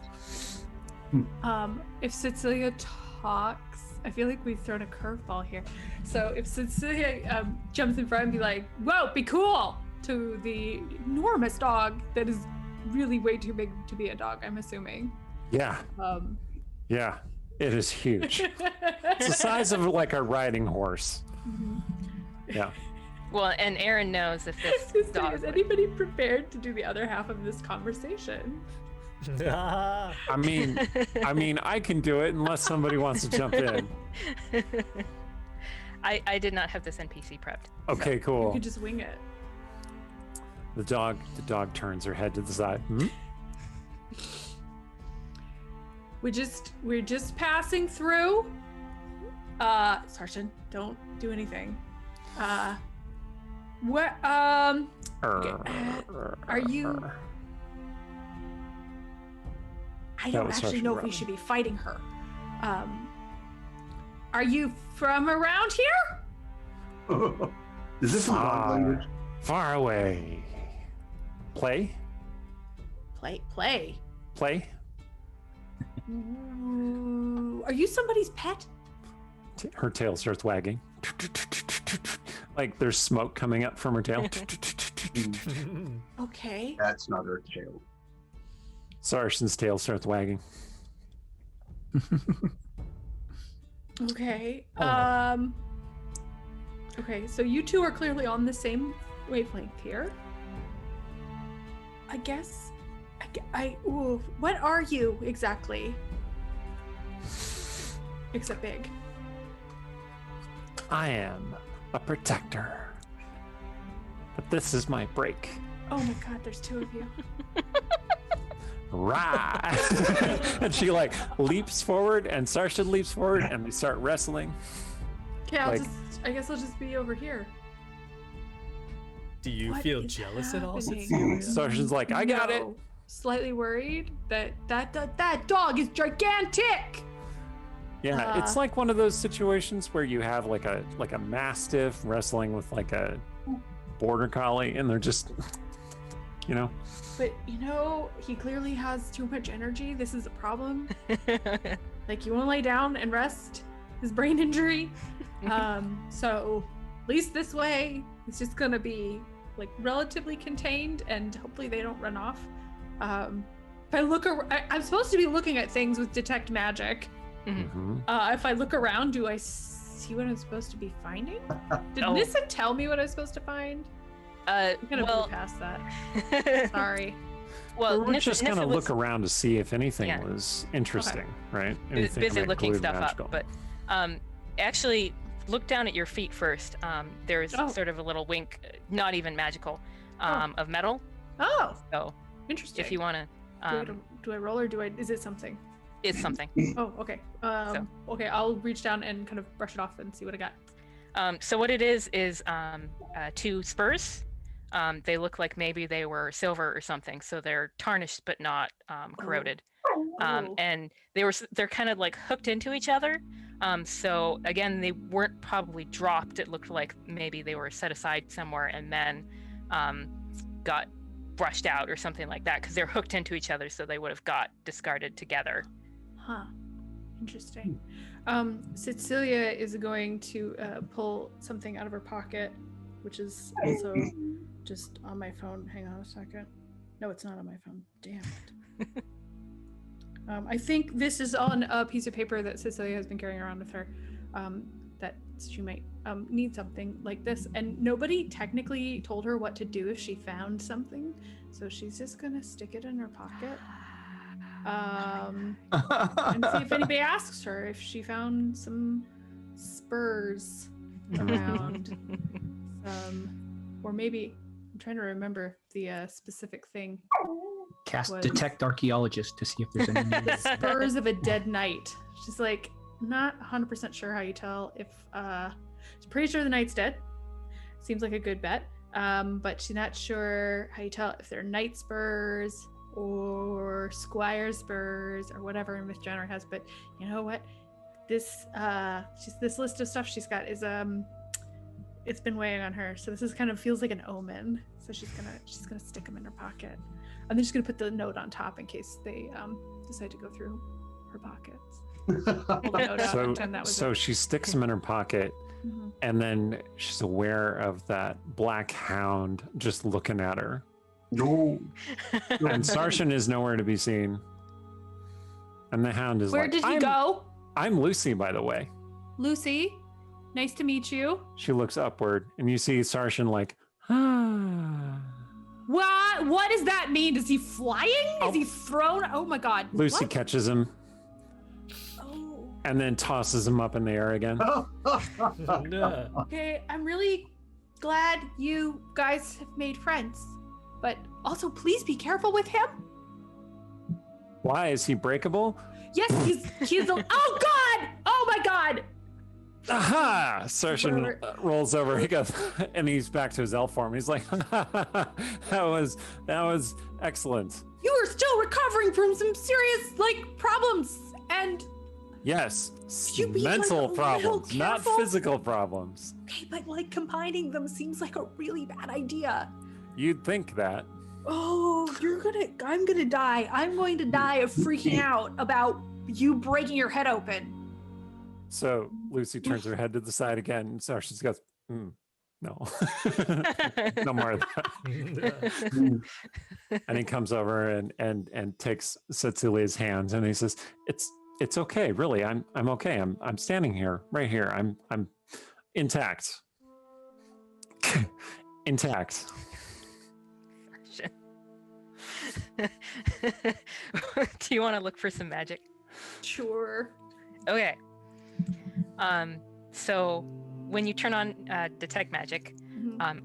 everything glows What? faintly, like crushed glass might sparkle in the sunlight on the debris of an utterly demolished greenhouse. Only there's an oily mixture to this glow, different kinds of magic repelling each other, or worse, mixing in kind of unhealthy ways. Oh, As you it's watch- not supposed to do that. A tear appears in the air over one of the minor craters in the distance. The blue glow within it visible, even if you hadn't been using detect magic. It shimmers there for a breath, long enough to raise the hair on the back of your neck, and then reluctantly seals itself again. Oh my God, And this if you- place is a mess. Want to that roll bad? Arcana, you can maybe know kind of maybe what that is. Let's see. Is that one of those bad magic areas? I got a 13. No. Just it's some kind not of something where magic is screwed up. magic. It seems extremely screwed up here. That part is mixing in a way it's not supposed to. This part is pulling apart in a way it's not supposed to. I don't know what that is, that tearing thing over there, but generally the tearing things are bad. The tearing things mean like something is coming out of one plane and into another. And that's, I don't know of a lot of examples of that being a really great option. Especially for us. So if you Lucy have like enough nudges of Sarshan's shoulder and he just kind of idly pets her. the, if you have Where did enough this of the giant map dog in come from? your memory, Mhm. the bad magic is places where the like kind of mixture looks the worst. There's not one that necessarily corresponds to where the tear was, but the tear is now gone. Yay! Okay, but I feel like being gone. Okay, so on the map, where's the tear? Is it outside the range of the map, or is it? It's outside the range of the Okay. map. Seems like something I should mention to the archaeologists. So, Shouldn't we return then? does the gauge thing? Did it come from another plane? Is it connected to another plane? You can see the wheels like turning in Sarshan's Don't do it too intelligence hard. 9 head. I don't know exactly. Okay. No, It's not nothing doppelgangers, happened. Is it? It's not doppelgangers, is it? Just It's tell not. me. It's not doppelgangers. Although I have killed many doppelgangers. Really appreciate that about you, actually. Okay, I guess we should tell Nissa about that, and also maybe this dog. If you want to meet up back at Nissa, Stirge, you're coming back up, right? Yeah, he's up. Okay. He's So- taking notes on maps. Yeah, that's right. So everybody who's above ground can converge on Nissa. Is that your spot? Is that your spot? Lisa's like, Nissa appears to recognize the dog when you guys approach. She'll be like, "Oh, Lucy, Rumsey, he's over there. No digging where you're not supposed to. Remember." Good luck with that. I think Lucy can understand the human tongue. Did seem to be listening awful closely to our conversation. I couldn't decide whether I thought that was rude or not. Well, I mean, you can speak with her and she could speak with you. Well, but that's different. I was talking dog to her. You were. Well, actually, you were talking infernal dog to her. What? Well, it's like dog, except for devils. The devil? Well, I didn't say the devil. I said that was a devil. What's a the devil? That's weird. Yes, you're right. I don't know what that would be. Is there the devil? I mean, if they were all just one, that would be a hell of a trick. Clever. So Nissa suddenly is like, yes, I knew that name was familiar. So she turns to Stirge. She's like, you're so lucky. It's somewhere in this quarter. We don't quite know which building, but it's definitely probably in the section that we have cleared. The Lilandril or whatever your Hey. name was. By the way, magic's ripping over there. I forgot to make sure I said that. Oh By yeah, the way, fabric that- of reality's tearing apart. that happens. She pulls out her notebook. The wizard left me directions, but you need to be a spellcaster to do it. So usually we like cordon them off. She is And a then- spellcaster. There's a lot of Sargent says. spellcasters here. So is it still open? She's like flipping It through the directions. closed, but I don't remember where it was. If it's gonna do it again. No, it'll come back somewhere you least expect. Don't worry about it. Oh, good. Good. Hooray! I'm not familiar with this use of the word good, but I agree. Good. Sarcasm. It's okay. When you say somewhere in the quarter you've cleared, Mm-hmm. what exactly do you mean? So she pulls out that map that Yang Yang has hopefully put back up again. Mhm.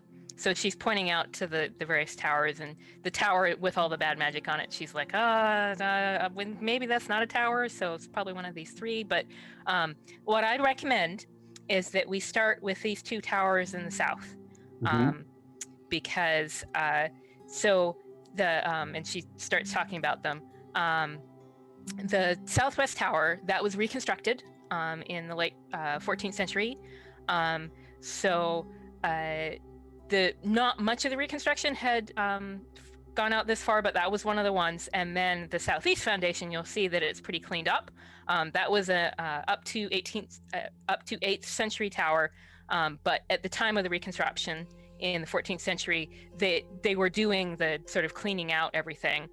That's what they're excavating, is all the clean out materials. And so either of those could be it. But I mean, obviously it wouldn't be the most recent reconstruction, but the foundations maybe, and maybe if there's some kind of like underground that might be left over from the pre-Weeping War version of the city in the southwest tower. So I recommend we go look at both of them. What is this sort of scribbling below the southwest tower on the map?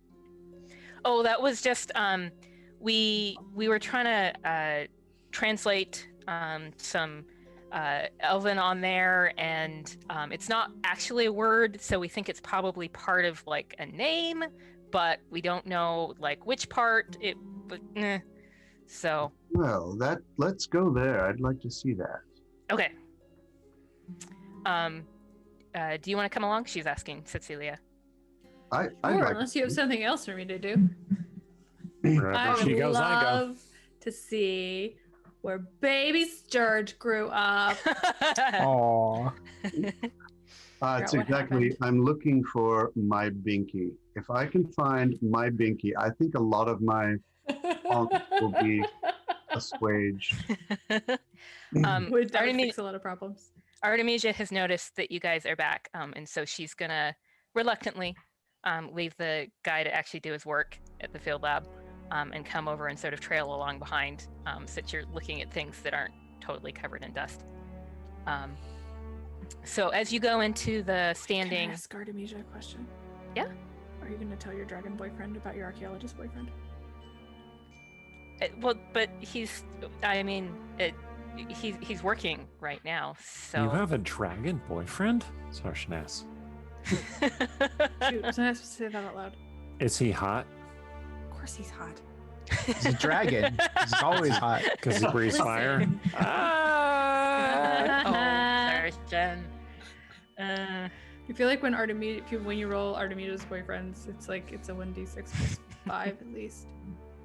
It's like a numbers that 1d. don't exist. It's like a 1d2 plus 8. All right. Oh, it's not a math stream. I don't want to do this.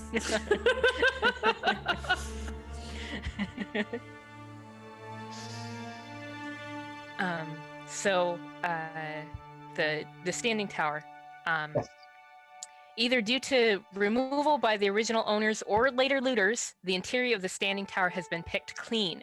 Even the window panes, either glass or magic, have been removed. A few windblown skeletonized leaves are the only contents.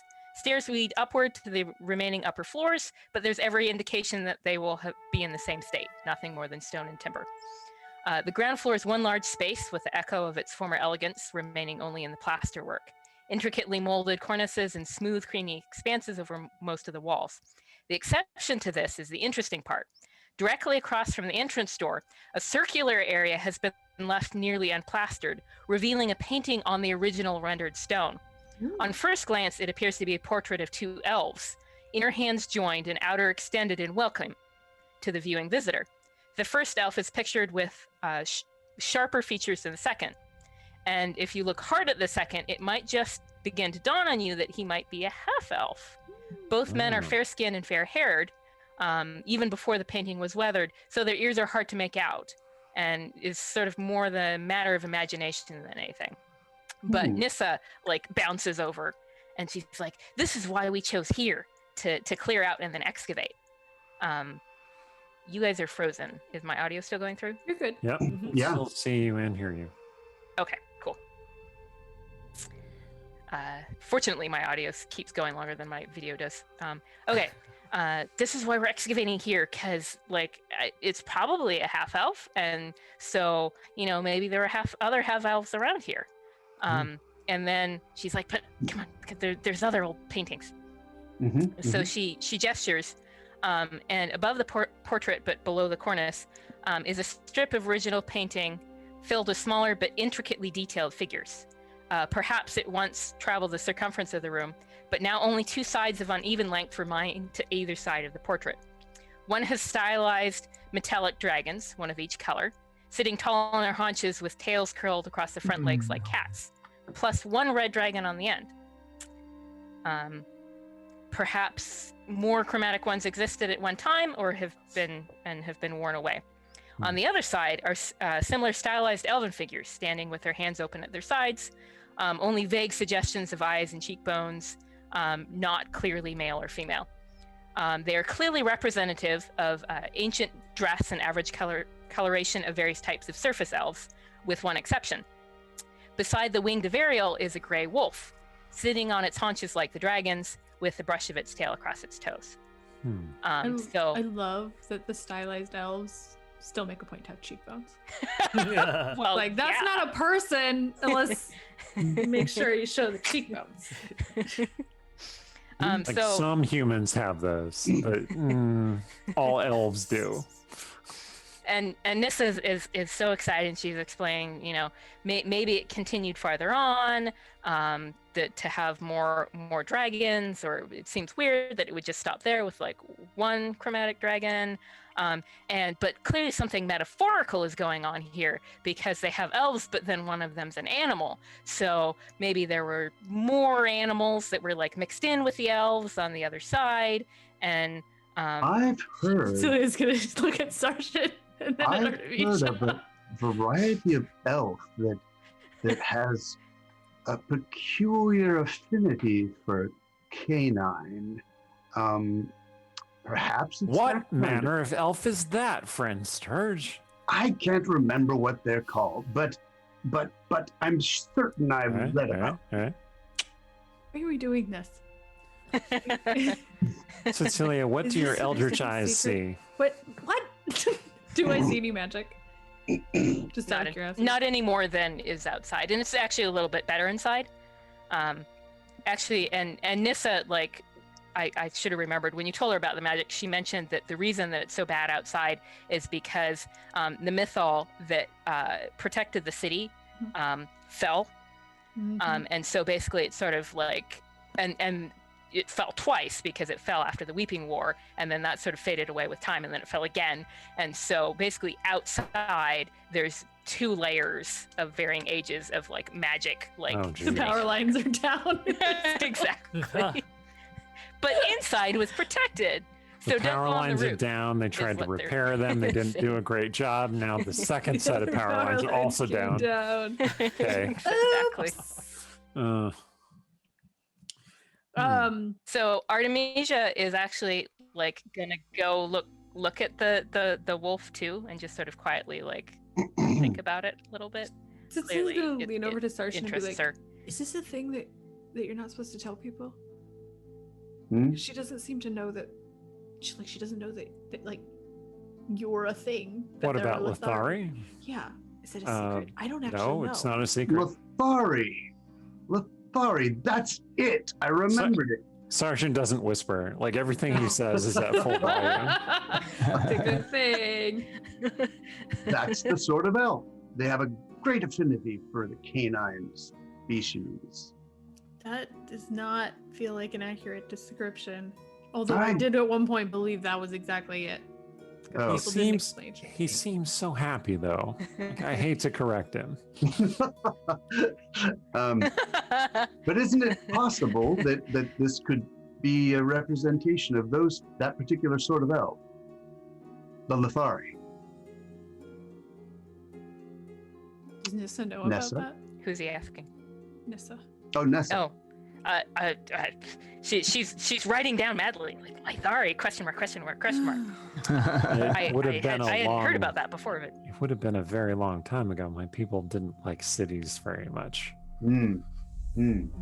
Although, What is did you story know that talking we about? were, that the Lithari were among the first elves to ever come to Faerun? Interesting. Did not. We did not. Us and the Averia. And these They flew the dragons. skies and we ran the forests.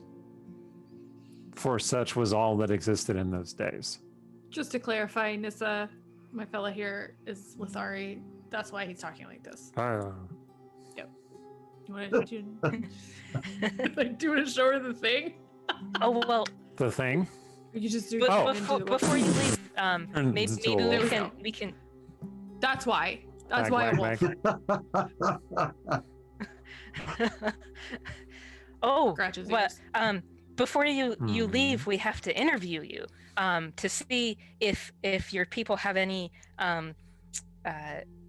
oral history or oral tradition about the. Well, you said you didn't like cities much, but oh yes, He I looks up. have to talk to you He before you looks leave. up at Cecilia like, uh-oh.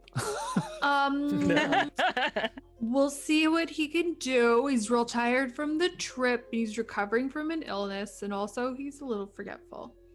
But sure, Nissa, we'll talk. I only know those basic legends. I don't really know anything else. You're allowed to just tell her no. It's okay. We'll have this conversation in Elvish. Except Nissa probably knows exactly what we're saying. Well, you can speak to him. That's true. I'm Wolf. telling you he's a wolf. I forgot. I'm talking to a wolf. Yes. I'm just be like, which is, I'm And sure, Nissa's very like, weird and confusing. I very much enjoy the idea that when Cecilia uses beast speech, she doesn't actually know what she sounds like. So she's like talking to Lucy, and she's like, "I'm talking dog, obviously." It's like, no, that's kind of like infernal dog. She's just like, I don't know what I'm doing. All right. Sarshan turns back into an elf. Oh, right. Pants. Well, oh, poor Nissa. People just walking around her archaeological site, distracting her. Nissa, So, eyes up. Stirge, you're welcome to look around. Please don't yeah, absolutely. pick up any artifacts that you find, but see if Yes. anything means anything to you. Yes. There's only one floor, right? It's a hollow shell. Of, Well, there is an upper floor. There's two floors. You're on the bottom one. There's an upper one, and you're welcome to go up there. It's in the same state, except that rather than one big room like it is on the bottom floor, it's divided into like different bedrooms and stuff. oh wow. But there's nothing in them except blown stuff in through the windows. Right. Is there plaster upstairs too? On the wall? Yes, but Yes. no evidence that, because as Nissa would tell you, that was an older one that they found when they did the reconstruction. So clearly upstairs there was nothing to save, or they just decided to like plaster over it, everything. Ah, I see. I'm just wondering if there's more paintings upstairs. Sounds like no. Yeah, it sounds like that's all been weathered away. Yeah, just definitely inspect the foundations and look around for any carvings in the rocks, even mason's marks in some of the stones of the place. Secret doors. Yes, secret doors. Someone with an investigation score that is not -1. Meanwhile, we're turning below ground briefly, if we can. Yep. Stong was saying, or Yang Yang was saying that Stong had some ideas for working in the passage. Yeah. So I think Stong, after seeing like the way that the passage was in poor shape, he would locate like some roots in the ground, and then he would use plant growth in order to grow those roots and shape them around where the tunnel would be, and thus like hoping to like reinforce it. And then he would put Mirabelle down, get down to her level, and he would say, "Now Mirabelle, Daddy's gonna give you a choice. Would you like to be a giant badger, or would you like to be a normal badger?" Huh? Giant badger. So Stong is going to polymorph her and try to turn her into a dire badger or a giant badger. And that has a burrowing speed, so then he's going to tell her, "Oh, so while Daddy strengthens these tunnels, could you help the nice archaeology people by digging the tunnel out for them?" Yes. "Okay, good. Good girl. Have fun." Okay.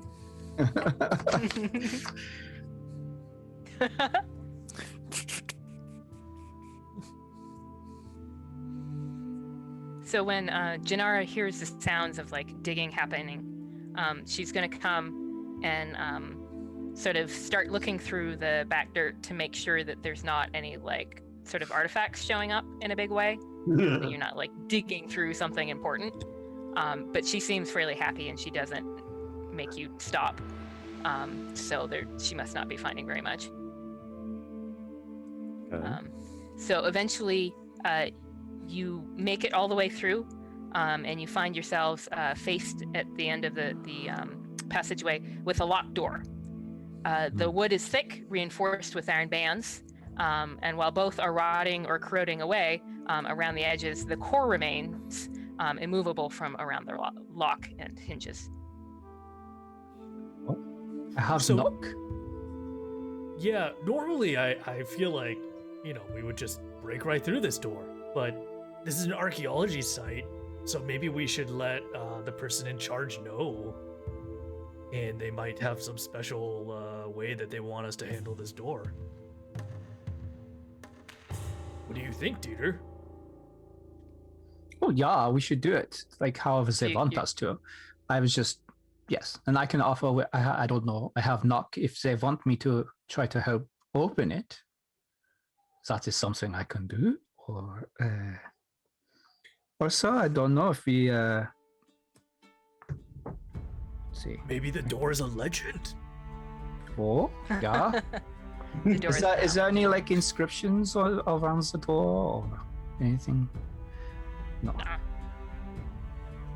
Okay.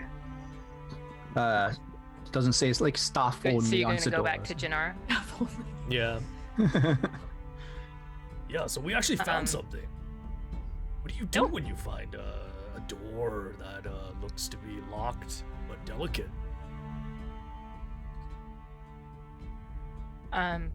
Well, we would attempt to open it. There are various spells for that. Once the wizard gets back, it's probably several more days until he's here. But at that point, we can use the spell to unlock it. That's sometimes the best way, rather than forcing the lock. Oh, I can do the spell. I know this. Oh wow! Let's open it then. Okay. Where's my? Let's see. Okay. Oh, unlock. Oh, unlock. I make you unlock, you little ditty door. I make you unlock your little ditty door. Unlock, unlock. Yeah! I don't know. That was the worst ever. But my brain just was not there. All right, here we Well, go. Dieter, that was good. Mirabelle Oh, thank you. I really loved it. very impromptu. Except she's a badger, so it's more like dire badger. He's back. He's gonna be so mad the badger gets to take, but Lucy doesn't. All right, so I cast the knock on the door. Yeah. And, Okay. It opens, it unlocks, and then the door can be gradually pushed open. The hinges are pretty corroded, but they've been protected enough with stuff against them that they can still open a little bit. and you could sort of open the door enough to look through into the room beyond. This room was not filled with rubble from above. Stone has fallen from the ceiling here and there, but the greatest damage seems to have been due to flooding. There's a variety of high water marks on the walls, around knee height and below on those of half-elf height. There's also considerable wooden debris. Stare at it long enough, it begins to resolve itself into the rotting remains of furniture, perhaps. The largest piece could easily have been the great wooden length of a tabletop, so you might guess that the smaller pieces were chairs, but none are intact enough to be sure. There are also several wooden panels affixed to one of the walls above the water level, a set of 3 with a 4th empty area where the nails apparently gave up and it fell down. Those panels are scarred, as if having been repeatedly hacked with blades, and they were once painted, but it's not clear kind of what that design was. And then at the opposite end of the room from the panels, written on the wall at sitting height for a non-dwarf are several patches of graffiti, names and numerals scrawled or scratched in, overlapping each other in some kind of listing. So is this dwarven section still? So it's like, so dwarves were hatchet throwing and keeping score, maybe, I think. Or... Janara wouldn't be quite so like, oh, but clearly like she's listening carefully and she's got her notebook out again. And she goes and sort of, she takes her lantern up to one of the panels and she's nodding. She agrees. Yeah. And if this was like a drinking area, Dita like looks around, see if maybe there's a jug of something that has not been opened in like 1,000 years or so. Because this would be very nice. You can find some smashed pottery. Oh, okay. Oh, pot shards. There's totally a smashed and now you jug. delivered. Ooh, I wonder if we was able to like examine the chemical composition inside this shards, if we could discover an ancient recipe for like some ancient drink that, you know, has long been lost to history. Yeah. Like a legendary drink. Like a legendary drink, yeah. Like, and then I could name it after myself, or because I rediscovered it. It could be like, you know, yeah, Dita's. I don't know. I need to think. My brain's really not working. Yeah, I'm usually much better at if you've got enough money to pay for those spells, you can totally name it after yourself. That's how things work. Yeah. This is like a necromancy spell, like resurrect yeast. Oh. That's great. Brewing, one of the little-known necromancy schools. Like, oh, maybe, Stone, I do not have this ability, but do you have that thing where you can make different senses, like, super cool? Like, I can see really good, or I can smell, but if I could smell and maybe taste, like, really cool, like, then I could, like, maybe know what's there when I lick this shard and smell it. I would be able to know what are these ingredients. Yeah, I could totally do that. He begins to think about, all the various types of enhance ability that he's cast before. He's cast like Bear's Endurance and Bull's Strength and Cat's Grace and Eagle's Splendor and Owl's Wisdom and Fox's Cunning. But he's never cast a spell that has given somebody enhanced taste or smell before. And he thinks to himself and he goes, what animal has like the finest palate in all the land? Oh, this is a very good question. Yeah. And so then he goes, oh, I don't know if this is actually true, but we're going with this. He strong beliefs. Yeah. And his int is higher than most of ours. Yeah, but wisdom low, so he puts his hand on Dieter's head and he says, okay, for this one you're gonna have to open your mouth and say ah and stick out your tongue, please. Okay. Stonk pulls his tongue out a little bit and he's gonna cast Anteater's Cleft. Palette. Anteater's cleft. Is that the wrong word? Palette's good. Palette? Yeah. Something. Okay. Good. Oh. Yeah, okay. So I will find shards that seem to have maybe a little bit of dark residue inside, and I will lick it, smell it. And Inara is just going to be like shaking her head. And like, don't lick the artifacts. And I will say, and Stong, since you helped me, I will name it after both of us. It will be like Dieter and Stong's all night long drink, or something like this. Dieter and Stong's all night long. I mean, that's cool, but that's all right. Okay. All right. So Janara is going to be like writing down, like she's transcribing the graffiti, and she's muttering to herself. She's like, Elvish, Elven, and Dwarven, and so human names were on seems like some kind of teams. Whoa. The names, they're different names from different races on the same team. This is very interesting, very, very interesting. So she's super focused on that. Are you guys going to do any other kind of investigation of the room besides the pottery shards? Well, doors are very good at hiding doors and such, so I will look for this, of course. Yeah.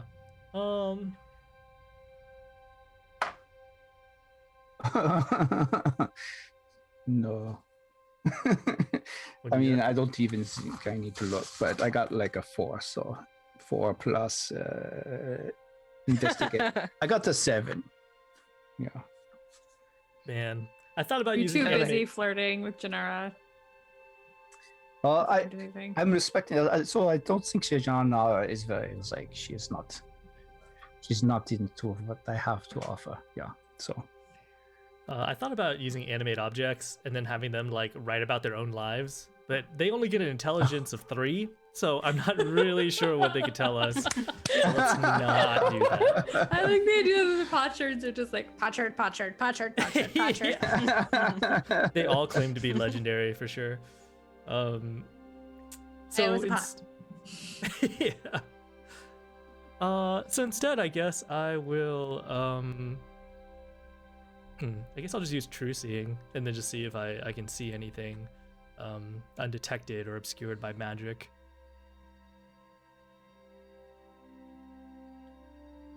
Ooh. Does that reveal doors? So It does. not obscured by magic, but it's Also, anything in the ethereal plane. okay. No, what's there to find is not obscured by anything. It's just not obvious unless you're looking. But if you roll a regular investigation roll while you're doing your true seeing, then if you roll high enough, then you can see it. Okay. That's gonna be a 15. Oh, that's not bad. Okay. So there's something up high. And so if you get some kind of light spell, or if you borrow Janara's lantern and hold it up, what you can see is that the stone of the sort of walls has crumbled away from a rough hole sort of up high, not onto dirt or darkness, but roughly mortared bricks. So an entirely different wall on the other side now showing through. So Janara goes up and sort of looks at it, and she's like, so that looks like it's this was an older dwarf room, and then it butted up against an elven room. So that's probably a cellar that we're looking at, because the construction isn't very sort of nice looking. It's just sort of rough. So we're coming up onto something above.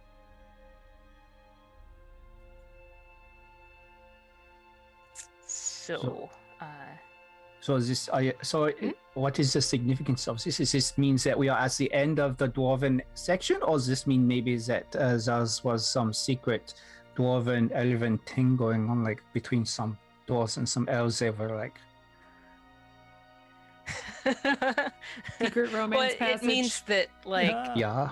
Or yeah. No, it means that people were building in this city for many, many, many, many centuries, and they did not necessarily talk to each other when they started building.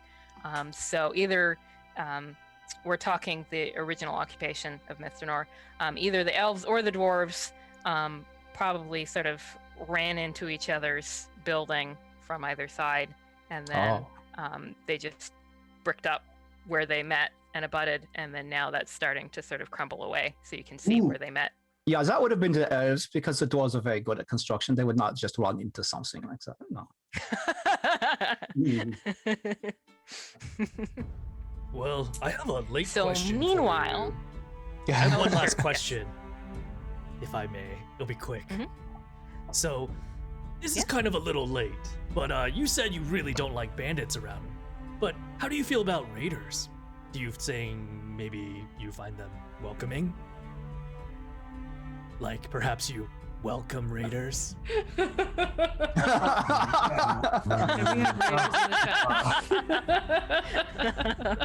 just never said it when they first came in, so it's kind of I said it in the chat. But Oh, yeah. just say it out loud. Say it out loud. There we go. Welcome, Raiders. It's a bard raid.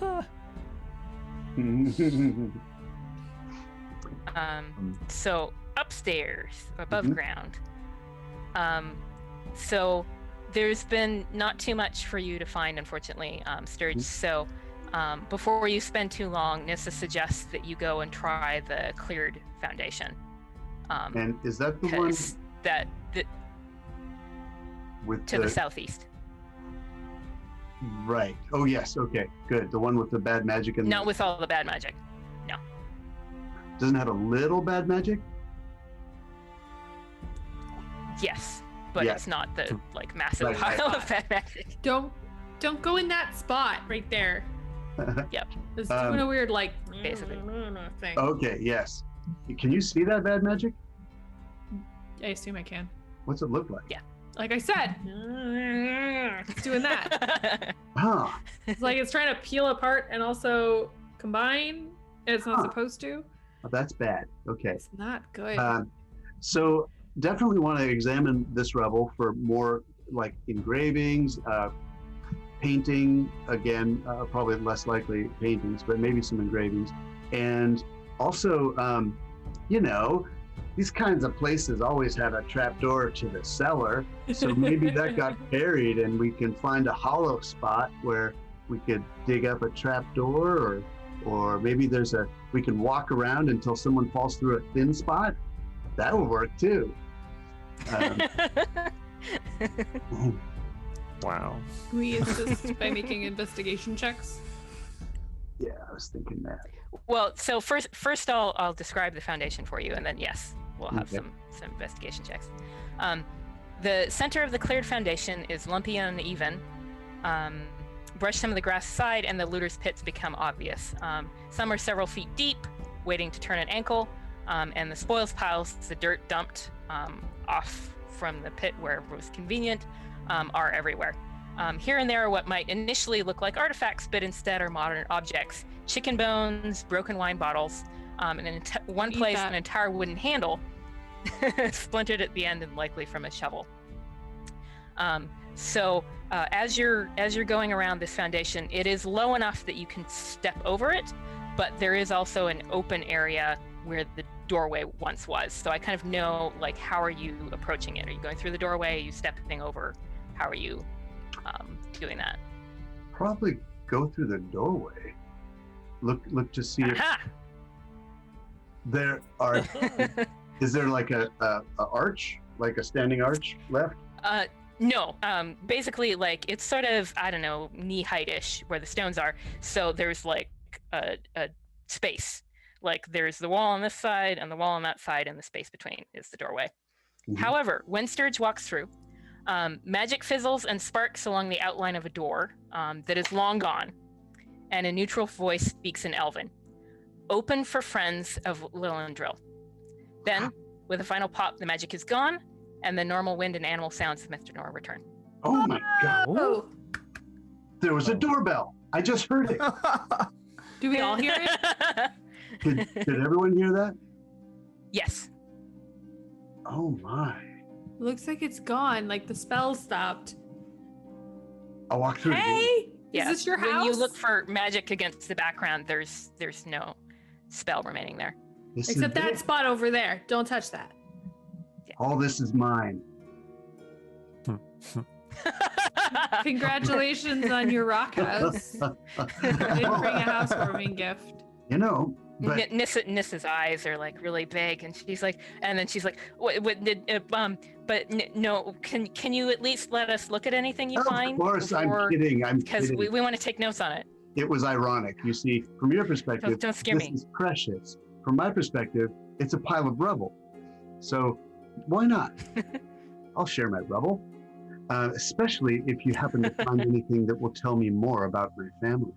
Have you poked around looking for cellar doors by any chance? Not in here. I mean, she points to some of the looter piles. If you, however, any of you who are up here want to roll an investigation check, Yes. that would be great. Of course. If I had a decent 21. divination knife, I would use it, but I don't. So I won't. Investigation So, 4. Yeah. 18. You find a chicken bone, Sarshan. Excellent. Don't eat that. That's very dangerous for dogs. And people. I, friend Stirge, am a wolf. Stop it.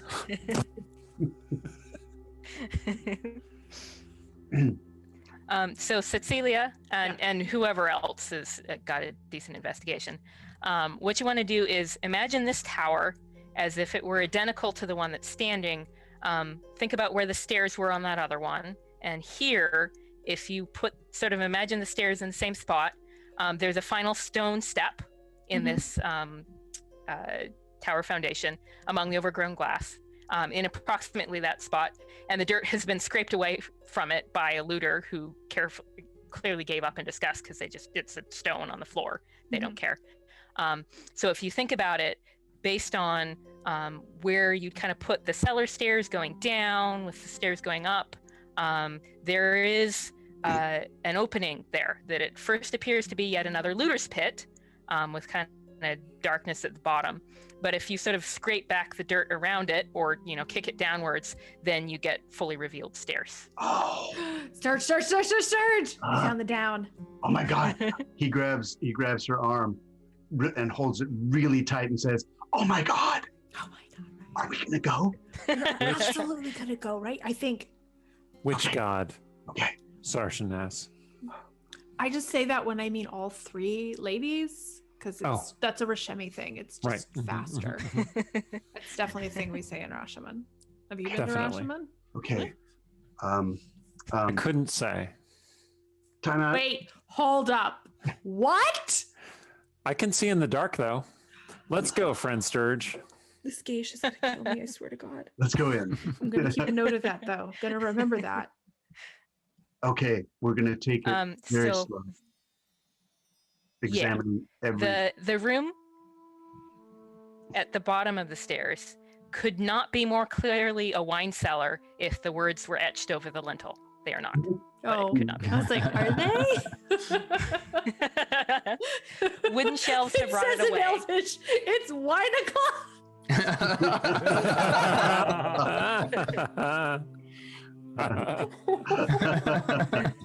Sorry. That's a Um, very, very elvish saying, right? Yep. The curved pieces of broken bottle glass crowned by sticky cobwebby dust are everywhere in mounds shoved aside from the most obvious travel paths, though even those paths are now dusty as well. The looting here was carried out centuries ago and was clearly quite comprehensive. You can dig through the broken glass if you wish, but it's clear there will be no intact bottles to find. So Nissa comes down after you carefully, make sure that the ceiling's okay. And she starts picking up pieces of glass and brushing off the dust. And she's, this is very fine, very, it's not thick glass, it's fine glass. So it's probably been traded from a ways, and this is, thicker, so maybe it was local, but it wouldn't be elven made. So she's got this whole sort of like theories about trade routes mapped out by what kind of different wines are in these different bottles based on like how well made the glass is. But you guys can listen, or you can keep going. I want to know. I want the full explanation. And Cecilia would absolutely have drifted off. Good. I've been looking for my bottles. She's used to looking like she's paying attention during Rogar's sermons. No, I just go to sleep. With your eyes open, though, you do very good at fooling him. So like this. Stirge is going to assume that any relative of his would obviously have a secret tunnel escape route in the basement. And so he's just going to troll around looking for the possibility of other exits or secret, loose stones or stones with handy little hand-sized grippy spots for pulling them out of the wall, that kind of thing. So in fact, there is, so the cellar has sort of 2 rooms, differing mostly in where the broken glass has been kicked aside to. And in the farther room, there is a doorway with a blank stone wall within it. It's kind of strange, in fact, rather than it seeming like the doorway was bricked up. There's the doorway, and then about a handspan beyond is this blank wall. But if you touch it, like, there's clearly something there. But it's pretty strange. Is Dieter with us? He's down below in the Dieter's down below in the Dwarven area. Although there was an elven cellar above the Dwarven area, so I don't know. Maybe we're above Dieter. Maybe if I knock on this, I'll get a knock back. Did we hear the doorbell faintly through the... That's an impressive doorbell. It's not that loud. Cecilia, come look at this, will you? Okay. And Nissa, this looks very fishy to me. Do look at it with the detect magic on. Do I see anything? Oh yeah, totally. It's a wall. Wait, do I see something magical? Yes. Oh, that is definitely glowing. Huh. It's going. Put my hand on it. I'm gonna dispel magic handy. Maybe it's an illusion. So what? Yeah, what? Wait. If I look at it, do I know what school it is? Let's see. Evocation. Evocation. Uh-oh. Well, that's like fire trap. Yeah, maybe not touch it so much. Yeah, let's maybe stand back, and the dispel magic might be worth a shot. Have you got that ready? I do. Handy dandy. All right. I'm gonna step way back. I'm gonna stand next to Starshin in the back. We also make sure Starshin's standing in the back. I'm gonna go ahead and do door. that at 4th level. Dispel magic. Goodness. It does not work. Rats. Okay. Could always try the direct approach. Session summons his packed blade. Whoa! Hang on. Whoa! It's explodey. And I don't want you to explode. Aw. I'm wondering if that's okay. I won't explode all the way. Stirge will. Not gonna be able to stop him from doing this. The other door recognized me. I wonder if this one will too. I'm just feeling around it for anything. While he's doing that, I'm going to start to be like, I kind of feel like if Stirge's logic here was if my ancestor would have a secret door, I also feel like if Stirge has a secret door, nobody but Stirge would be allowed to go through it. I'm interested to see how this is going to go. That does make sense. I mean, if you use your mage hand and it burns it off, worst case. Or if you use your real hand and it burns it off. You can have 2 mage hands! Stirge will try saying his name, his family name. He'll say open. Okay, so I will assume that given long enough, you'll do a combination of touching it with your real hand in some way and saying the family name. Yeah. Is that correct? Yes. Okay. So Sarshan hands Cecilia 5 silver pieces because obviously she won the pool. Thank you, Cecilia. So it disappears. So that was a wall of force, and it now has been dispelled. And Is Nissa you losing it? step through. Is Nissa losing it? Is this like Yes. is this like Carter in the Tomb of King of Tutankhamun? Ooh. She like I'm shaking. I'm shaking. She's got her notebook, but like her hands are shaking too much to like take any notes. what to say? She's like an archaeological journalist. And as the heir steps into the cavern, his lips are trembling, his face pale, hands all adrift, doesn't know where to put them. ... Waiting. You should amend your notes, Nissa. He only has one hand. No.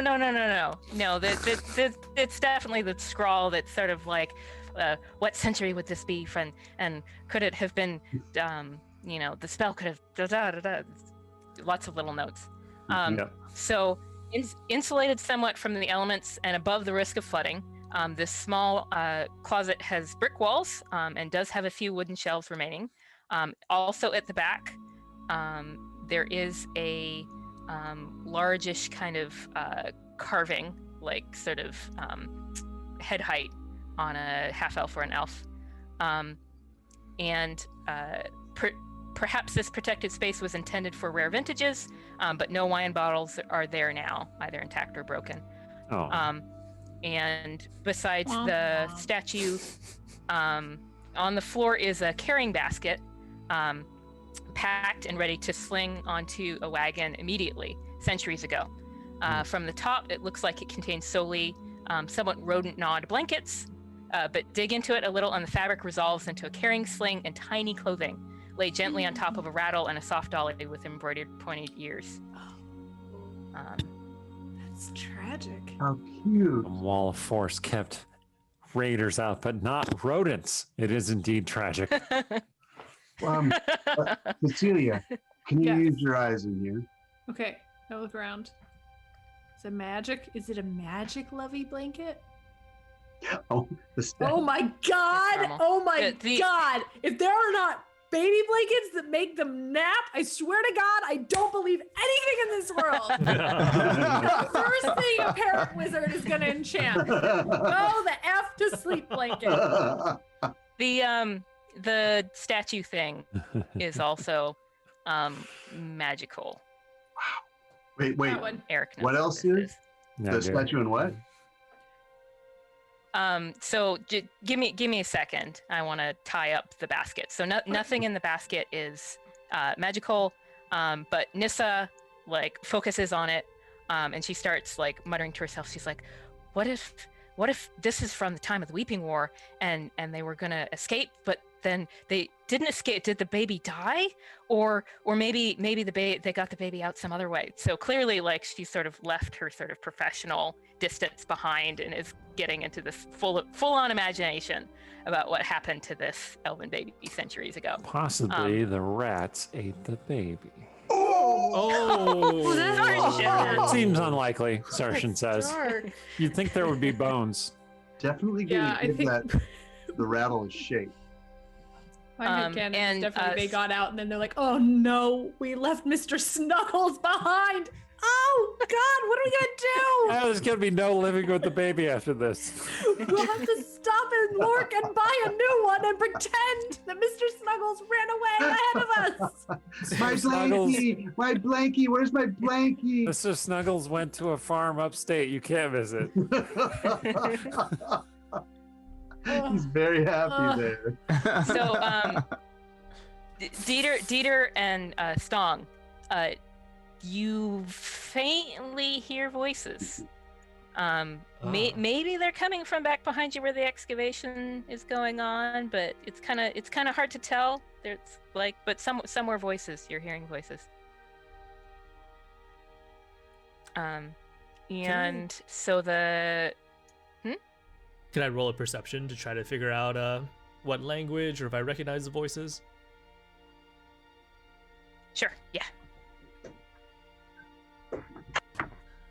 That is a 4. Sorry, my connection skipped. What was it? Change it. Roll it again. I don't know.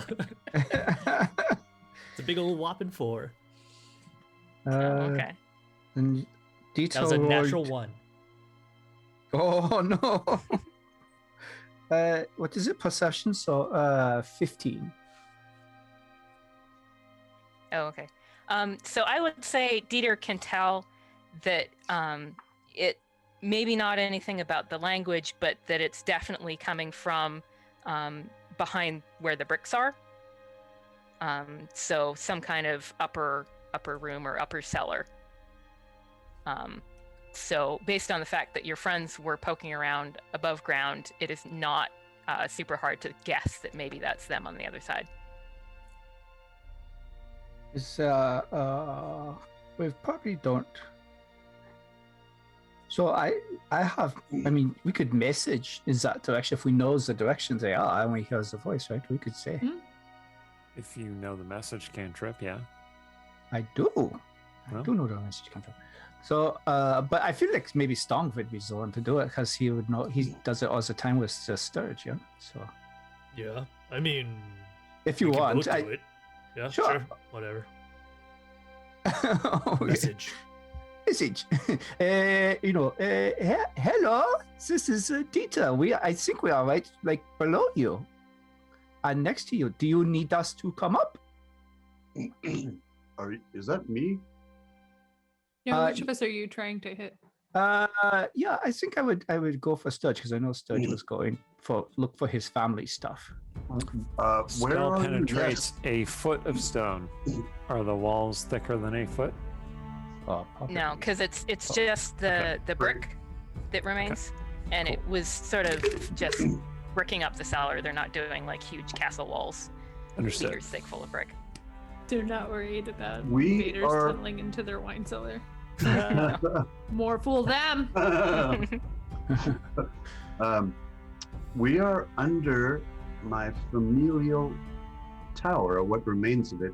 And I found some things very interesting here.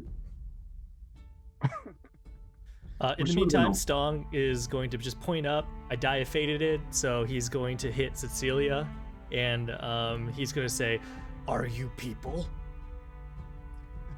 Stong? Of course I'm people. What are you talking about? Cecilia.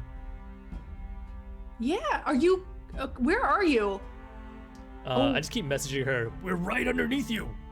Oh, we're in the wine cellar, or the panic room. Maybe we might have found. Well, I was gonna say we found Sturge's baby stuff, but I think it's older than Sturge.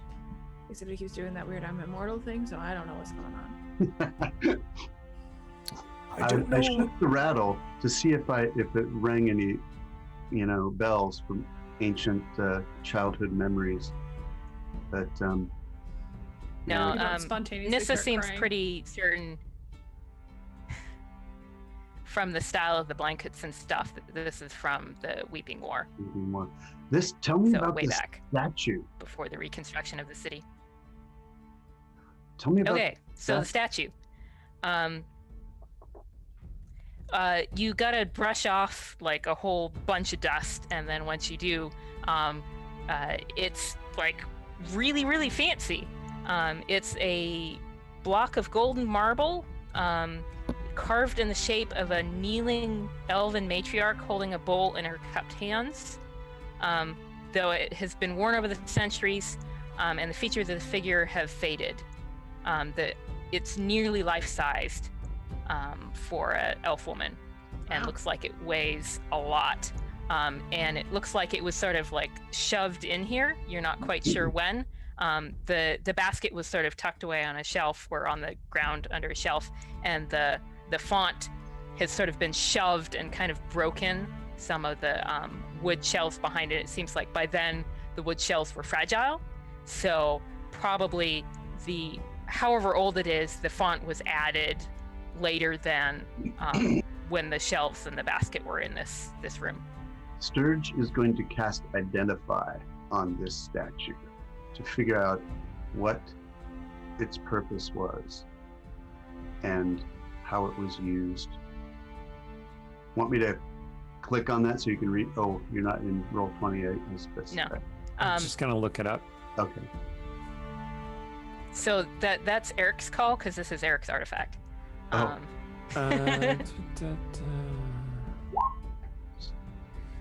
Okay. Yeah, it would tell you a little bit about the object. It is a magic item. It manipulates life force energy, and you would need to attune to it in order to use it. Guess I know what I'm doing for the next hour. Do we find the thin spot and see where we can get to Stong and Dieter? Yeah, I'm gonna shout I over. figure you're cuddling with a statue. I was asking Sarshan. Oh, sorry. Like Stong, you have or Stirge, sorry, you have a faint image of looking up at the face of the statue, and with it looking down at you, and the statue was glowing with golden light, and the golden light was filtering down onto you. Excuse me. I wonder if it could heal my brain damage, if it's a healing thing. Does Eric, does the bad stuff start happening? Oh God! What? So Stirge, you're attuning to the statue, right? Yeah. Okay. I feel betrayed. That is DM nonsense. Oh my God. Okay, Rhiannon, are you finished? You want me to leave it on a cliffhanger here? Because I want you to get all your archaeology stuff. I mean, it's 9:07. We're a little past unless you time, want so. to, yes. Well, no, I figure we're right on time. So you guys have found what I think your goal was, which is something to do with Stirge's family. If, however, like next week you want to return and ask more questions at any of those locations, awesome. But you have seen a cross section of the archaeology of Myth Drannor. So I will then hand it over to Eric, and then we can end how he wants to end to pick up next week. You're just gonna hand it over to Eric to rain down monsters and curses upon us. I got it. I Excellent. Stirge, make a wisdom saving throw. Oh. We're not even waiting till next week. Let's go now. Oh dear. He has resilience and wisdom. Does he? Oh, that's good. Okay. That's good. I would say 20. Nice. Okay. Since you rolled a 20, you manage to keep hold of your senses. As you're touching the statue, it starts glowing golden, as in light seems to be seeping into it from around the room, flowing into the statue. Mm-hmm. And it is clearly the most beautiful thing you have ever seen in your entire life. But with that 20 on your wisdom save, you also hear the sounds of coughing and choking from your companions. Stirge. And you realize that the light is seeping out of them and into the statue. Did you get us killed? Can I control this thing? Am I done attuning to it? Can I, do I know what to do with it?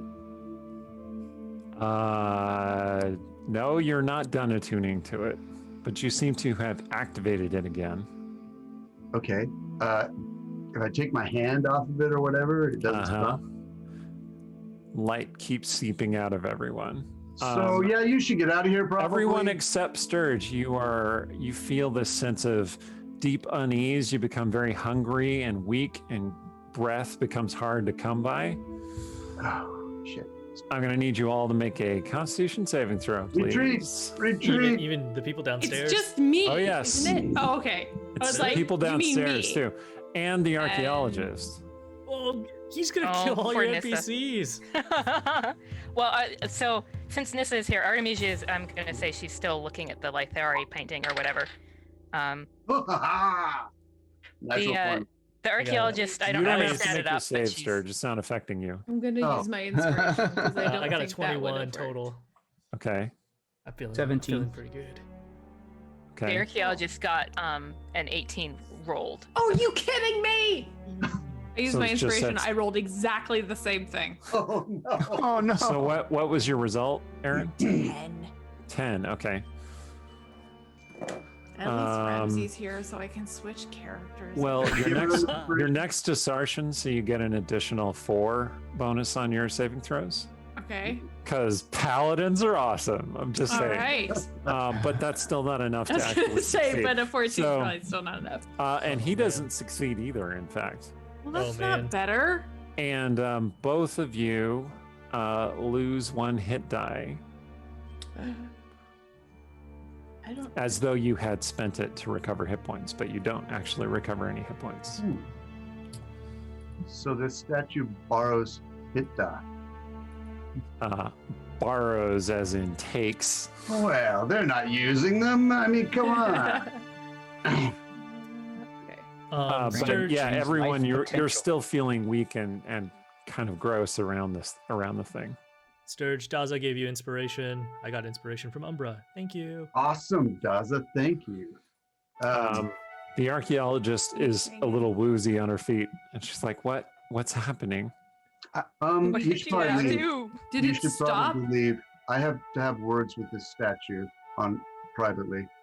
So, 2 questions. One, did the statue stop, or is it still doing the thing? It's still doing the thing. Okay.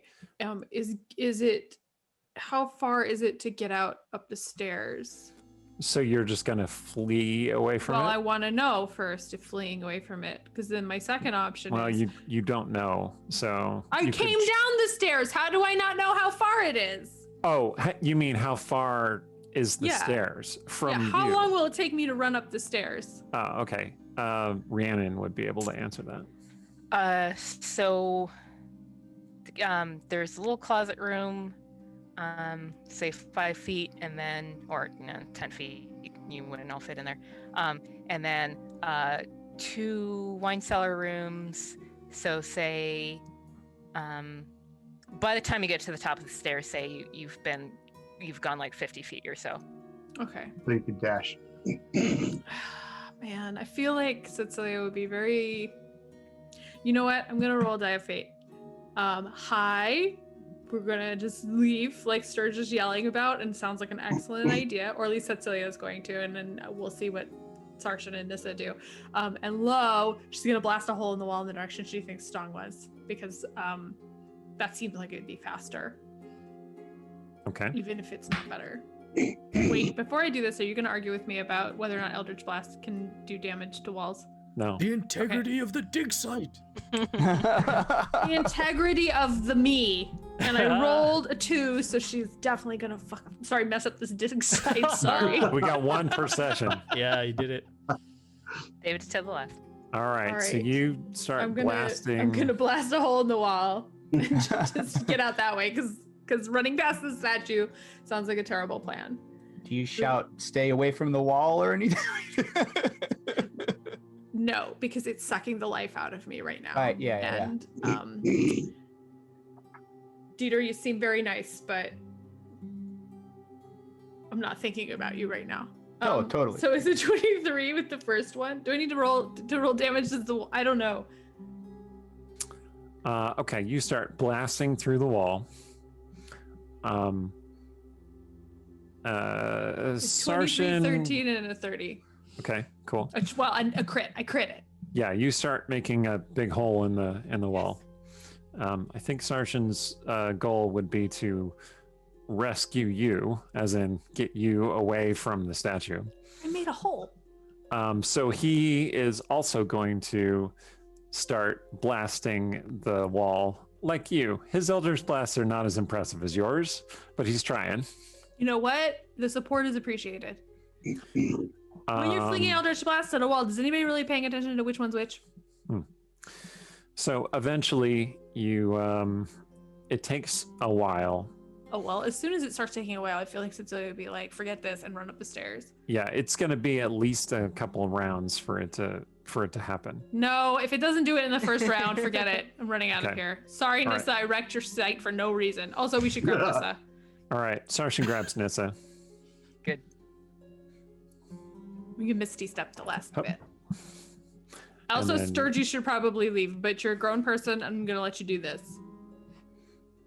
Stirge, are you going to stay there? I feel sick and weak. You don't feel any different. Then what? What? You don't feel any different than normal. Oh, I because you feel resisted. I feel fine, you're saying. You feel fine, yeah. Okay, well, I'm going to go to the statue and put my hand on its head and say, stop. Okay. Nothing seems to happen. Is it still- Song and Dieter, are you leaving where you are? So he suffered this psychic blast or whatever it was? Like, No. Uh, You felt your life force starting to be pulled out of you, and you managed to hold on to it. Yeah, I think. yeah? Yeah, so I definitely want to get the egg. I think we look at each other and it's like, nope. Are you gonna warn Janara? Bye. Yeah, for sure. I was gonna say we Yeah. should probably help Yeah, evacuate everybody. she's coming Also- back toward where you are. Also, You if get her Dieter- on the way out. If Dieter knows of the direction that Ramsey went in, he's going to send him a message and say, oh, Nissa might be in trouble. You might be look like a hero to her if you go save her. And Oh my goodness. as he's running down the tunnel. Okay, you all So- run out of the dig site. Yeah, and Janara, like as soon as you say something kinky is happening with the magic, she's got like a plan. Like there's an evacuation like thing, and like all the workers like they have their designated point where they all like come back together, and like so she's got that down, and you guys can take care of yourselves. She has like an evacuation horn, and she sounds the horn, and then other answering horns sound, and everybody evacuates to a designated spot. Work I have Yeah, to do if exactly. you die is less effort than trying to teach you the evacuation order. So Okay, and we'll leave it there. That's all the time we have for tonight. Thank you to Rhiannon for running us through this Yay. That was archaeology fun. adventure. Yeah, that was great. I believe she has something to tell us about, so we're gonna have her tell Yeah. us about it. Excellent. Yes. So, thanks for watching. Thanks for coming on the adventure. Thanks to coworkers and friends. Sorry if I made archaeology mistakes because of time. So if you would like, it's about to... elves. Chill out. There we go. Exactly.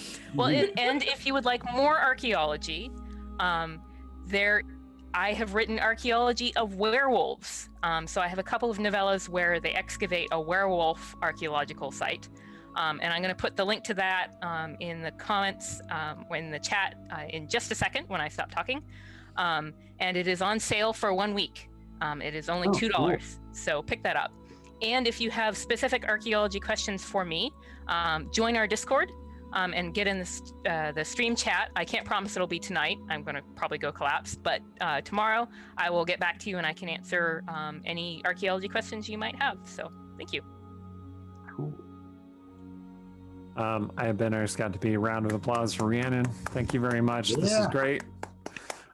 We'll have to do more of this some other time, more adventures. I always want people to do more DMing. This is Rhiannon's first time DMing, on stream, Awesome. first time DMing in general. It was amazing. Thank you If very you, much. if you Very hadn't impressed. said that, I would not have known. Like, Yeah, I wouldn't be able to Exactly. Exactly. Take it away, Aaron. I'm Erin M. Evans. You can follow me on Twitter at Erin M. Evans. And watch me on Mondays at 11 on Champions of Lore, twitch.tv/CNE Games. Check out our sponsor, Idle Champions of the Forgotten Realms.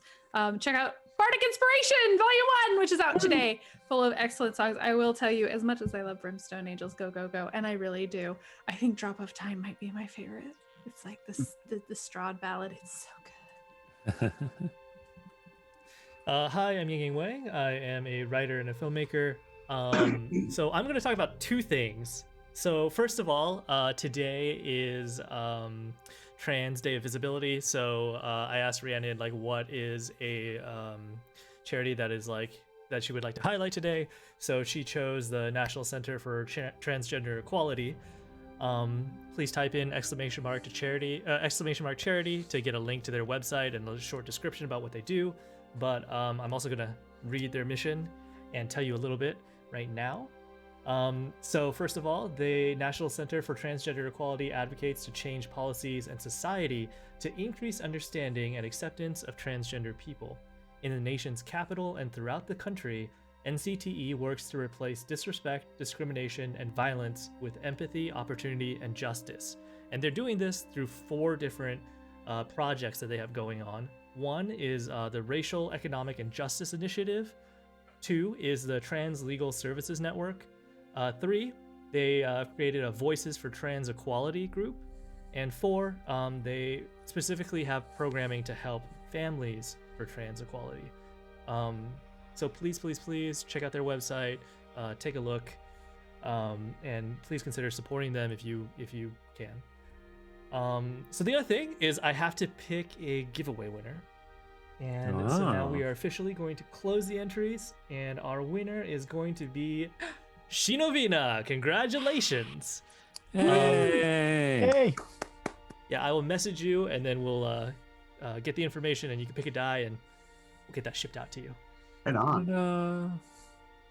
I have been Stephen Berlino. I am a teacher and an author. You can also find our past videos on our YouTube channel, linked on our Twitch page below. Be sure to click the subscribe button to support us and the bell to get notified as we add new content.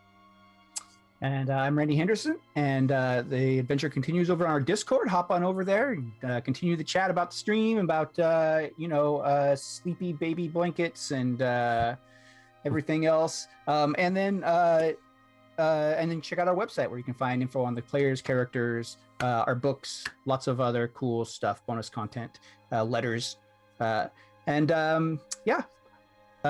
you all for watching, and stay scrawly.